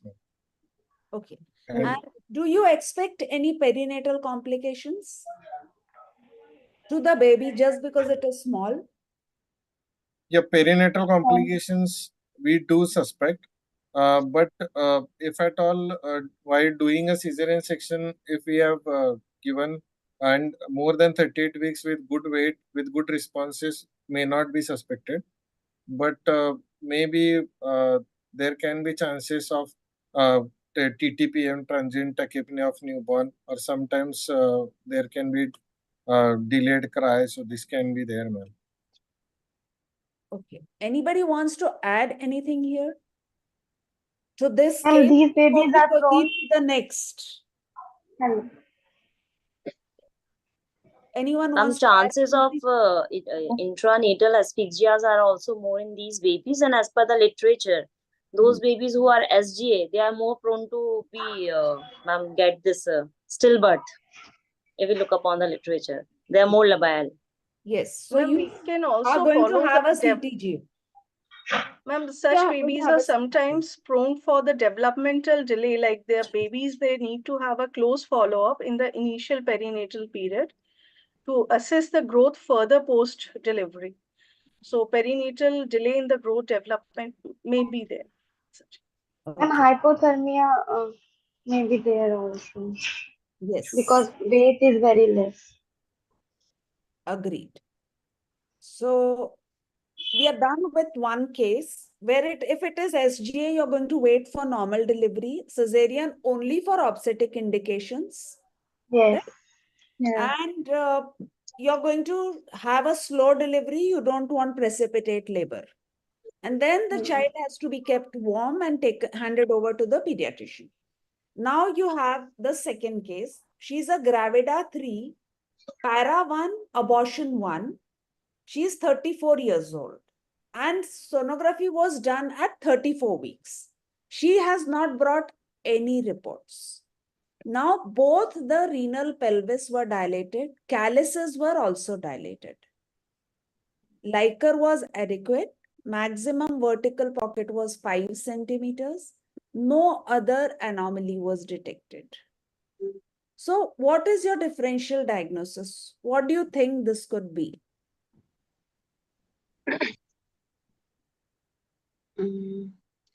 It could be a Posterior wall since posterior. bilateral pelvis is dilated. Yeah. Bilateral pelvis is dilated. Purvi, we need your help here. Yes, ma'am. Fetal So the first and the most common cause is a constitutional dilatation, that is because of the pregnancy maternal progesterone effects.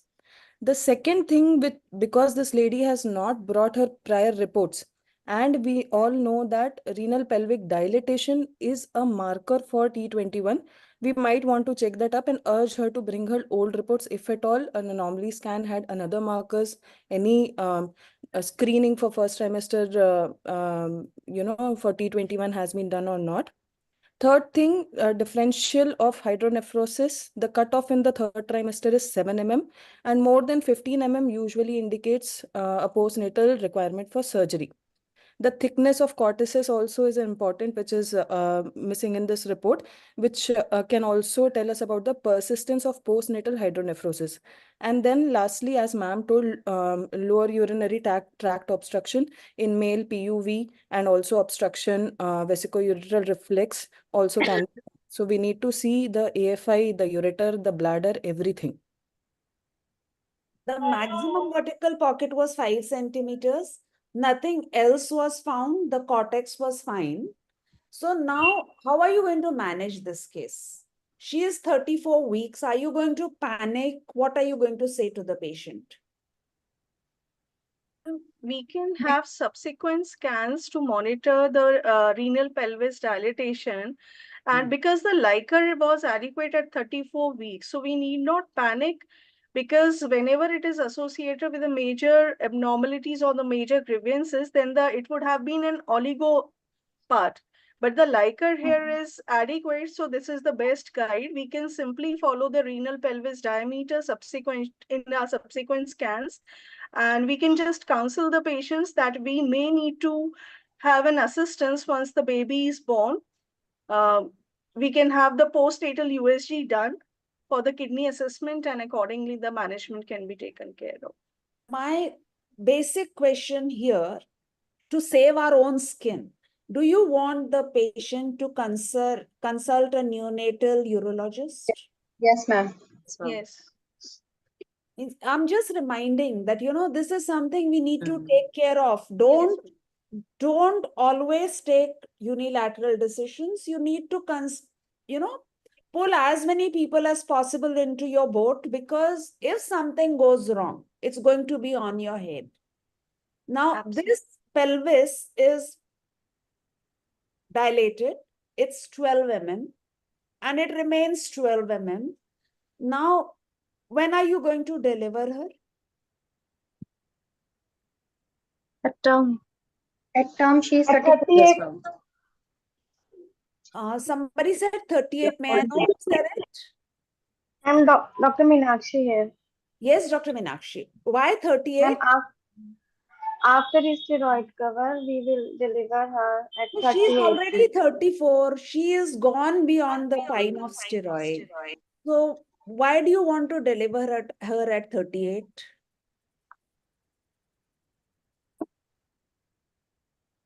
Means that renal pelvis is not an indication for anything. You just follow up. If the Liker remains adequate, let her deliver as she would deliver. And perinatally, you have to send her to the pediatrician and the pediatric urologist. Okay. Okay. I had a patient who had very bad hydronephrosis like this, 10, 12 mm, ureters dilated, bladder dilated. But once she delivered, everything disappeared. It was a male child and everything disappeared. We could see nothing postnatally. So, as sir was saying, Dr. Lulla sir, that changes keep taking place. The fetus is constantly growing. So we just follow up and we don't panic the patient, but we take all help that we can. Yes, anybody Madam, want to add something? Yes, ma'am, Dr. Lakshmi here. Yes, I had this particular same type of a case was there. we have a debate whether complications should maternal complications should decide whether the scanning should be done in the third trimester or not. This lady totally had no complications at all. Her only plus point was that she was increasing weight. The weight of the patient was increasing. She was a tall patient, hefty patient. We did a scan at around 34 weeks, and bilateral renal pelvis was dilated around like 3 centimeters, 30 millimeters. One was 4 and one was 3, I think so. The baby had ascites, fetal ascites. And as we stay in a little bit a faraway area from the city, so the patient did not take it so seriously and went to the concerned tertiary center only after 2 days. When 2 days later the baby reached there, the baby was in failure. And they delivered the baby. The baby is doing fine right now. It was a posterior urethral wall. Okay. Just one input, ma'am. Actually, if any other complication is there, then only we should go in mild to moderate renal pyelectasis. But like we have seen that only postnatally we send to a urologist. They do a scan. If anteroposterior renal callosal diameter is less than 10, they don't bother. Only 4 to 6 weeks they will follow for 3 times again. And if it is fine, then they will keep. But there is renal pyelectasis is not an indication to deliver earlier. Thank you, sir. So now we proceed to the third case. We are doing really fine and we have 4 more to go. This is a Gravida 3 Para 0 2 abortions. She is 38 years old. She failed her IVF and then she conceived spontaneously. We've all seen this happening. And because she had gone to some, somebody who said, don't get an examination till 28 weeks, she has come at 28 weeks. They tie a thread, they say certain things, and these people will follow. Now we see that this is a case of twins. There are 2 babies. So what do you want to see? It's a case of twins. What do you want to see? It's 28 weeks and it's twins. Chorionicity and the weight difference. Correct. So you want to see the chorionicity and amnionicity. Is it easy to see that the chorionicity at 28 weeks? I believe after 14 weeks, there is a fusion between the amnion and chorion. So it becomes really difficult. And as far as the placental masses is concerned, even in a dichorionic ones, the placentas are lying so close, it is very difficult to have a real good judgment. You need a real expertise for detection at 28 weeks, ma'am. So then you need to first send to an expert. That is I feel so, madam. So now you have checked for the chorionicity and amnionicity. So how are you going to judge when you are seeing, if you see a membrane in between, it's obviously diamniotic. Diamniotic. Okay. And then you follow that membrane to the edge, and there you are going to see the what kind of shape it is, whether it is a lambda or it is a T. Lambda or T. Okay. So if it is a T, it is monochorionic. T is monochorionic. And if it is a lambda, it's a dichorionic. Lambda is a bit of placental tissue in between both the amniotic membranes. Now, she hasn't been seen before. Would you want to do a detailed anomaly scan? Definitely. Yes. So, who is doing their own scans? Anyone in the panel who's doing their own scans? Dr. Lakshmi, you're doing them? Yeah, ma'am. So, would you just enumerate one by one what are the planes that you're going through? When you're doing the anatomy scan. Yeah. Ma'am, the 5th month TIFA I'm not doing. I was talking about this 28 weeker scan. But here she needs an anatomy anomaly. Scan. Yeah, Right. anomaly, I would definitely send it somewhere else, but then rest all scans I'm doing. So I just enumerate. Yeah, so actually here what we are seeing is that you need to do a detailed anomaly scan. Yes. Twins is anyways more difficult. Yes. Right, So, because Kids keep moving and they keep merging into each other and it becomes a bit tough. Purvi, would you like to just tell us? Yes, ma'am. So, as sir told, every opportunity of a scan must be considered as an anomaly scan, and more so in this patient because there were no previous scans done at all. So, because it is a twin, first type of twin chorionicity. If we cannot judge the chorionicity, we should always take it as a monochorionic twin. We should anticipate the complications associated with monochorionic twins. Second, the position, the Likert, the Doppler, the bladder, and the anatomy. In anatomy, we usually, when we have singleton fifth month, we start from head to toe and also position dependent, front to back, the Dopplers, the cervical length, the placental position, the cord attachment, and the Likert. So if you go from head to toe, the head, in the head, you see the CSP, the lateral ventricles, the falx, the thalamus, the cerebellum, the posterior You fossa. would take 3 views of the head, then you go to the neck, then you take 4 views of the heart.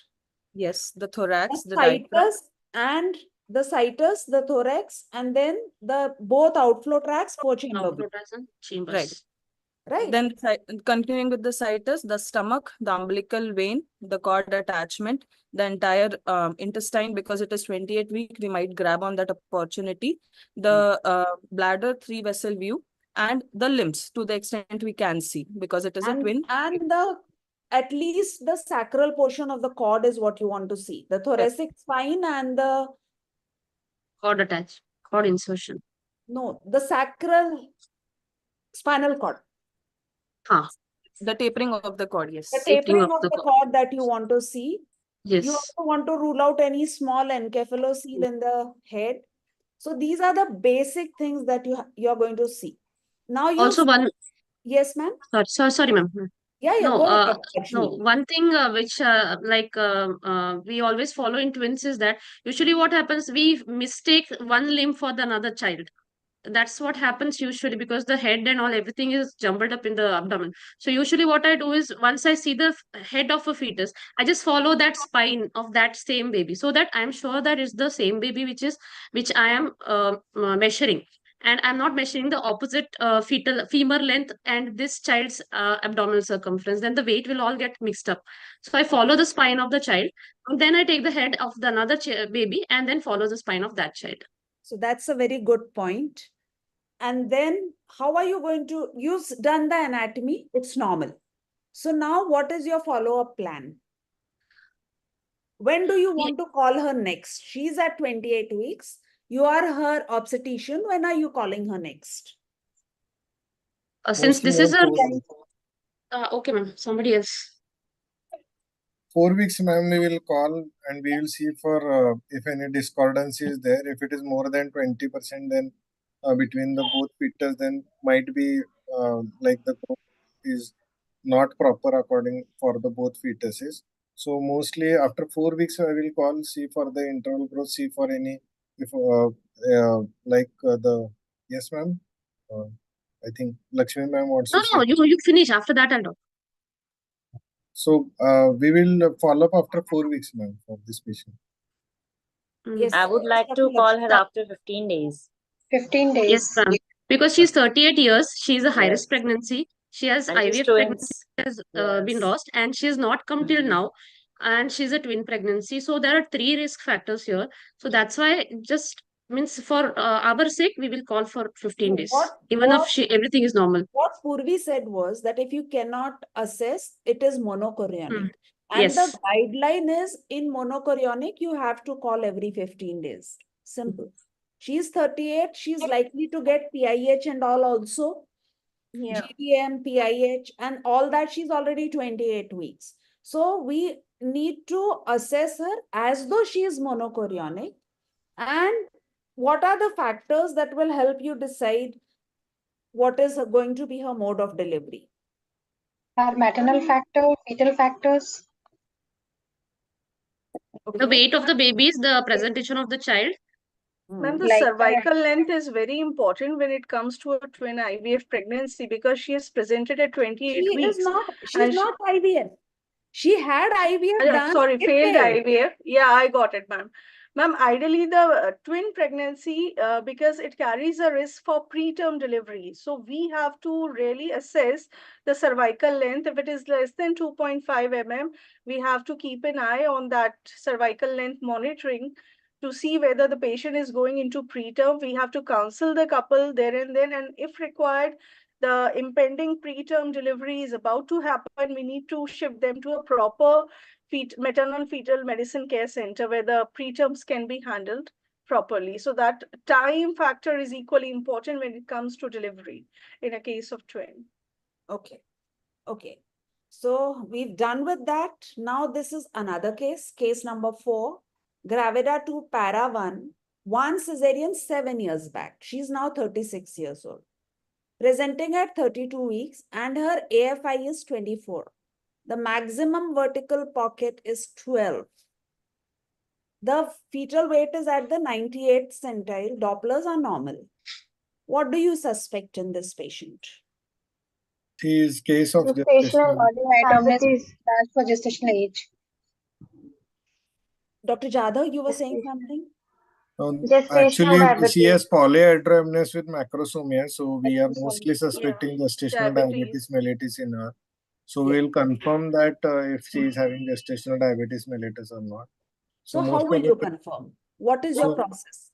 So we will advise her for doing 100-gram Oral GTT GTT. and also HbA1c, and then we can see Actually, if her that is what I put this purposely, because are we doing a DIPSI or are we doing an OGTT? What is the practice? Actually, OGTT is standard. DIPSI is there for centers which are not having good compliance to patients, in which we are giving. No, Government of India has make it a DIPSI. Has to be done. 75-gram glucose tolerance test. Yeah. Yes. We are doing that. Actually, OGTT is a better indicator with 4 sugar values, fasting 1 hour, 2 hour, and 3 hour with 100 gram. Nowadays, So I ma'am, do the guidelines say that it is mandatory to do 75-gram glucose challenge at 24-26 week of gestation to screen for the risk of GDM. She's 32 weeks, no? Yeah, here it is. She's 32 weeks, and in this case, we can go for direct fasting blood sugar. Then we can And timed, get yeah, timed blood sugars are better, right? With Yeah, they are HbA1c. much better than getting can do a sugar OGTT profile or also. a glucose challenge Yeah. done, because there are already 2 risk factors, macrosomia and the poly. So it's good to go for. Now she's Full already sugar. 32 weeks. She is GDM. We have confirmed it. You want to put her on insulin or you don't want to put her on insulin? We'll She put has macrosomia and polyhydramnios. So 2 things have to be managed. Her sugar has to be managed and that polyhydramnios has to be managed. So we'll prefer insulin because stringent control is there with insulin. So that way we'll have a CGM if at all it is available in the centers, and with that we can titrate insulin dosages far more finely, so that we may be in capacity to decrease the sugars and then control in a view polyhydramnios complications. Dr. Purvi? Yes, ma'am. When would you want to do drainage of some fluid? When do you want to remove some liquor? I would only insert a needle through her uterus when the mother is having complications due to the enlarged uterus. So usually when it crosses 30 is when we anticipate the mother having pressure symptoms. Once she has pressure symptoms only and only then I would like to put a needle, because she's diabetic, she might have more chances of chorioamnitis. And if at all, she's already 32 weeks, if at all we pull without an invasive procedure, it is always better. So that was the point, that unless mother has symptoms, we are doing nothing. We are just managing her sugar. We are not managing her polyhydramnios. So how many weeks do you want to carry this pregnancy? She's 32 weeks. And when do you want to deliver her? Ma'am, basically it depends upon her sugar control.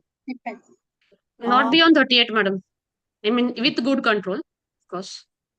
Ma'am, we can Even also have ACOG a has said if she is well controlled, so we should wait till 40 weeks. See, do you think this is a well-controlled patient? Not this No, not ma'am. well Not controlled. at all. Not at Let all, us Definitely talk at about this 37 case. weeks. When do you want to deliver her? Post 37 weeks. 37 weeks.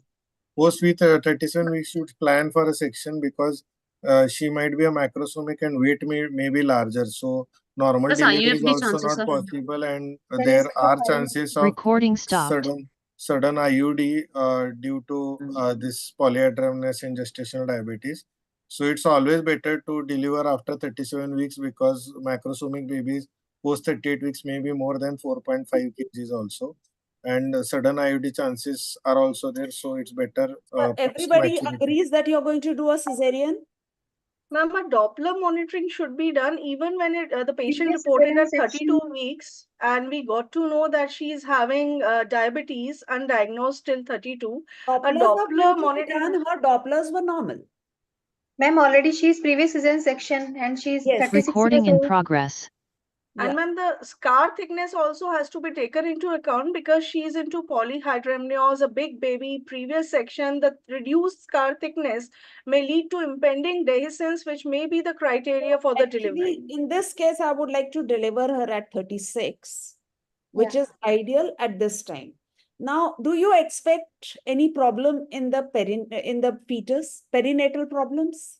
Yes, ma'am. Actually, the baby is bound to have hypoglycemic attacks. So we actually recommend that they stay in NIC for 2 days until the sugar control of the baby is regained. Such babies are more prone for infections, for respiratory complications. Hypoglycemia, hypocalcemia. Calcemia. Okay. So that has to be managed. Now we proceed to the fifth case. Are you people finding it boring or should I go on? Ma'am, you should go on. I think you go on. No, it's very nice, so ma'am. good, ma'am. Ma'am, it's very nice and interactive and we are learning mutually. A lot, actually. Yeah. So it's a Gravida 3 Para 2 living one. She has 2 cesarean sections, but only 1 living child. She's at 32 weeks. She is 28 years old with no maternal complication at present, and she's presenting for scan. The growth is at 60th centile. There is no anomaly. Liker is normal.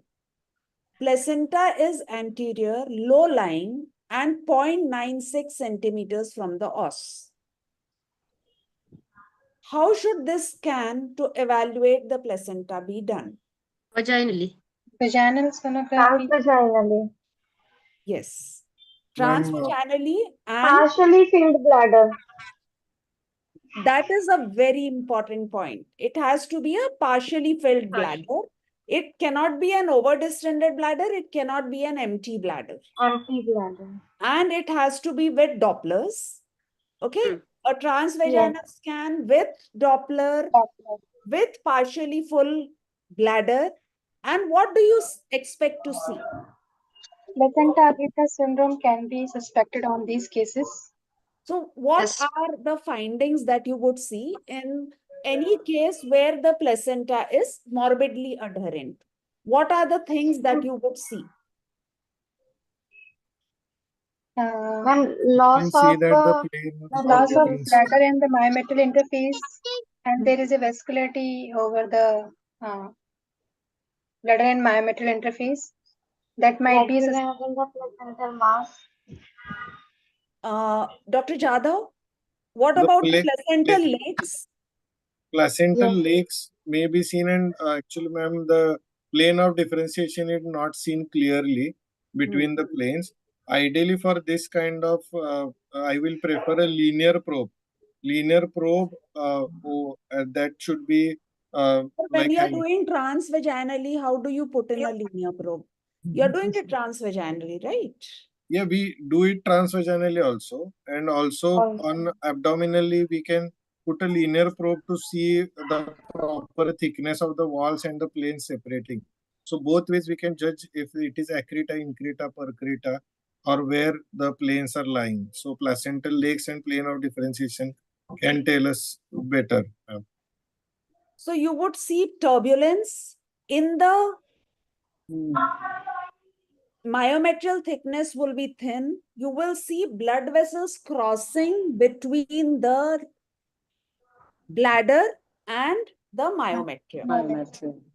So that is the biggest thing that you are afraid of, and you would actually prepare yourself for a problem in cesarean. So either you're going to do it yourself or you're going to refer to a higher center. If the facility is available at your center, we can go for this. Tertiary Otherwise, center, we should send the patient always to the higher better. center for the management. Okay. So do you want to arrange blood for this? Do you want Yes, any extra yes. consent? Try Do you to take any extra consent? Do you want another Hysterectomy, year? on-table hysterectomy. consent for hysterectomy. I would rather Blood go for trans- a MRI to be done in this case to confirm my findings. Yes. And after that, place where cath lab is there, where we can do uterine artery embolization, I would prefer doing cesarean section at that place with bloods arranged. Okay. Okay. So, but consent should always be taken if there is a PS, spectrum is there. Consent should always be taken for a hysterectomy, just in case. Like, we are not going to do for every case, but at least that much. yes. Always prepare Would patient. you Try to always think of my hysterectomy?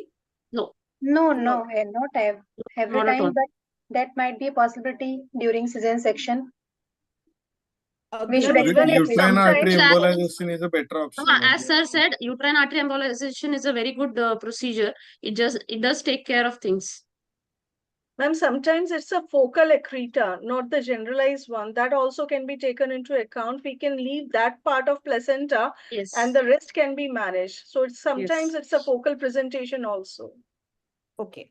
So that is an important point, that just because there is some adherence, you would not always consider that you have to remove the whole uterus. Now we come to the last case, and this is a gravida 2 para 131 years. She has one vaginal delivery 5 years back. She's come at 36 weeks for a scan. It's a frank breech. Growth is appropriate. Placenta is posterior. Lower uterine segment is empty except for feet. Liquor is adequate. Does this scenario alert to any complication? Cord prolapse. If she goes into labor, there might be possibility of cord prolapse. Cord prolapse. And now you have, how can you avoid cord prolapse? At she's 36 weeks, we can admit the patient at the center and the planned accordingly.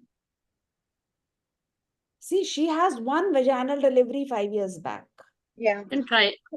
Okay. Do you think she's going to agree कि वो 4 weeks पहले आपके पास hospitalize हो जाए? She would not be hospitalized 4 weeks early. We should explain the complication which can be arises because of this clinical scenario, and she should be taken care of this, and we should follow up every weekly. Now you've done a scan, and now you're also seeing that the placental lower edge is giving rise to the cord, and it is vasa previa. Now what are you going to do?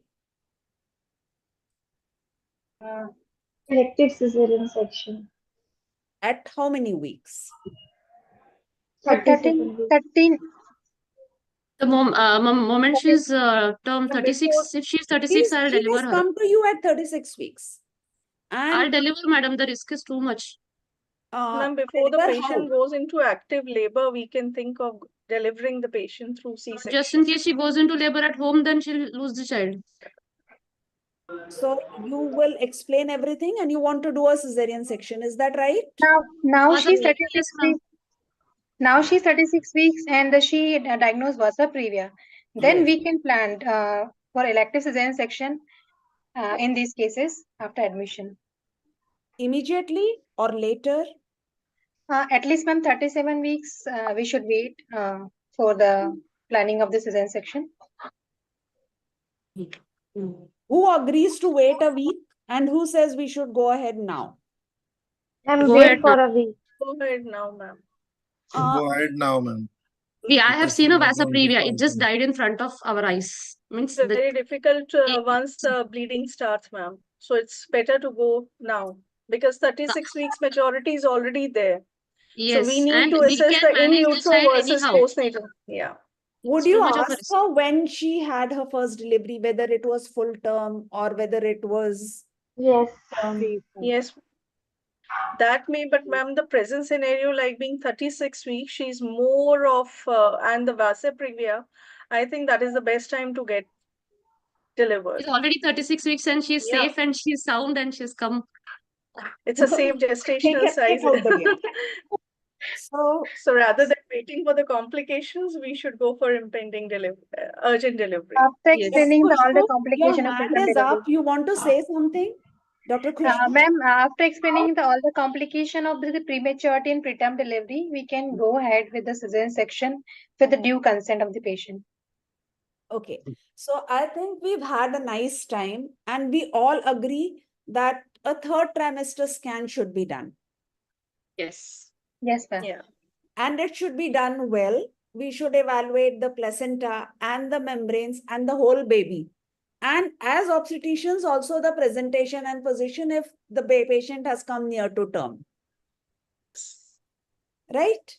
Yes, ma'am. Now, I would like one take-home message from each one of you before we end the session. And before I actually do that, please nominate me. Please. Sure, ma'am. Sure, ma'am, 100%. So, best wishes from our side, ma'am. Thank you, dear. Thank you. Khushboo, Dr. Khushboo? Yes, ma'am. Boliye. You are the first one. On my screen, you are the first one. So one take-home message from you. As the today's session on the discussion of the third trimester ultrasound scan, we should go for the third trimester scan with very precise way before leaving this Zoom meeting, and we should take care of the all the anomalies and Likar and the presentation and the sonography for the better explanation of the further outcome of the pregnancy. Ritika? Okay, you go Yeah, next, Lakshmi. Go. Come on. In case we come across any fetal anomaly, like either newly detected or old already is there, a very good take-home message is that we should involve the pediatrician or the future pediatric surgeon of the child. Let the patients and the bystanders go to that person, discuss the problem because they'll be able to explain it much better to them, and then have a proper planned delivery. Okay. Ma'am, if any of the problem is encountered in the third trimester scan, the same day thorough counseling and information to the couple should be done along with the relatives and timely referral to the higher center if mandatory. This is my side take-home message, ma'am. Same day is really important. Okay. Neha? You're muted. Kindly unmute, Yes, ma'am. Neha. Third trimester scan should be done, and the timing should always be individualized as per the patient's condition, depending upon any other associated risk factors. Dr. Jadhav? Ma'am, regarding one take-home message is that third trimester scan is usually done casually, which should not be done. There should be high amount of suspicion regarding each and everything, regarding the Likar, Dopplers, or the placental position, which may actually give us an indication of when to aptly deliver and to save mother and child. If at all you are not in capacity or suspecting or your machine is not capable, send to a fetal medicine expert, but save mother and save child from any complication. Thank you, sir. Dr. Meenakshi?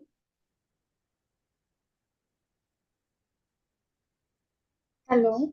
Yes, Dr. Meenakshi.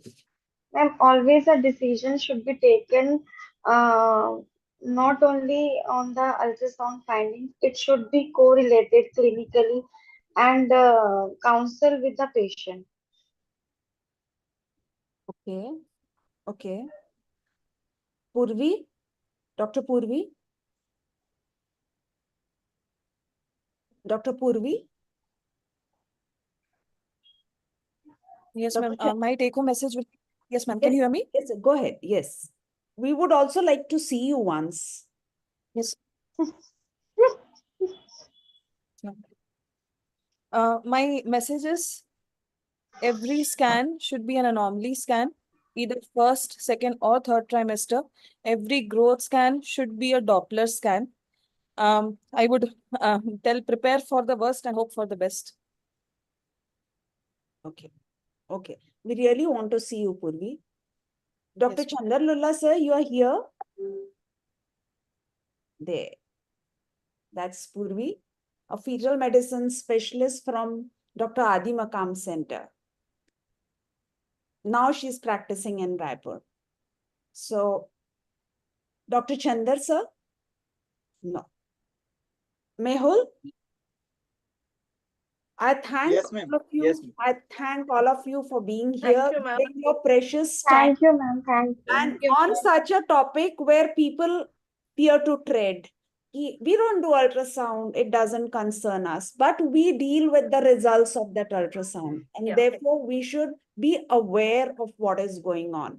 So thank you so much from the bottom of my heart for participating and interacting and helping me learn more. Thank you so much. Thank you so much, ma'am, for for giving ma'am. Next all week, of us the opportunity. Wednesday, 5 p.m. with primary amenorrhea as our topic. We'll be taking, Wonderful, we have great speakers. Dr. Suvarna ma'am will be speaking on the etiology, and Dr. Hafiz Rahman will be demonstrating lab surgeries for primary amenorrhea. So I welcome all of you to that session, and I thank all of you, all the viewers and Corona Remedies for being our academic partners. Ma'am, it's a request. Yes, please. Ma'am, one more session about menopause and post-menopausal therapies. We did one session on postmenopausal therapy. I'll share the link with you, and we will do it again sometime later. But it's not been too long since we did it. I'll share the link with you. That went well as well. So thank you so much. Thank you, ma'am.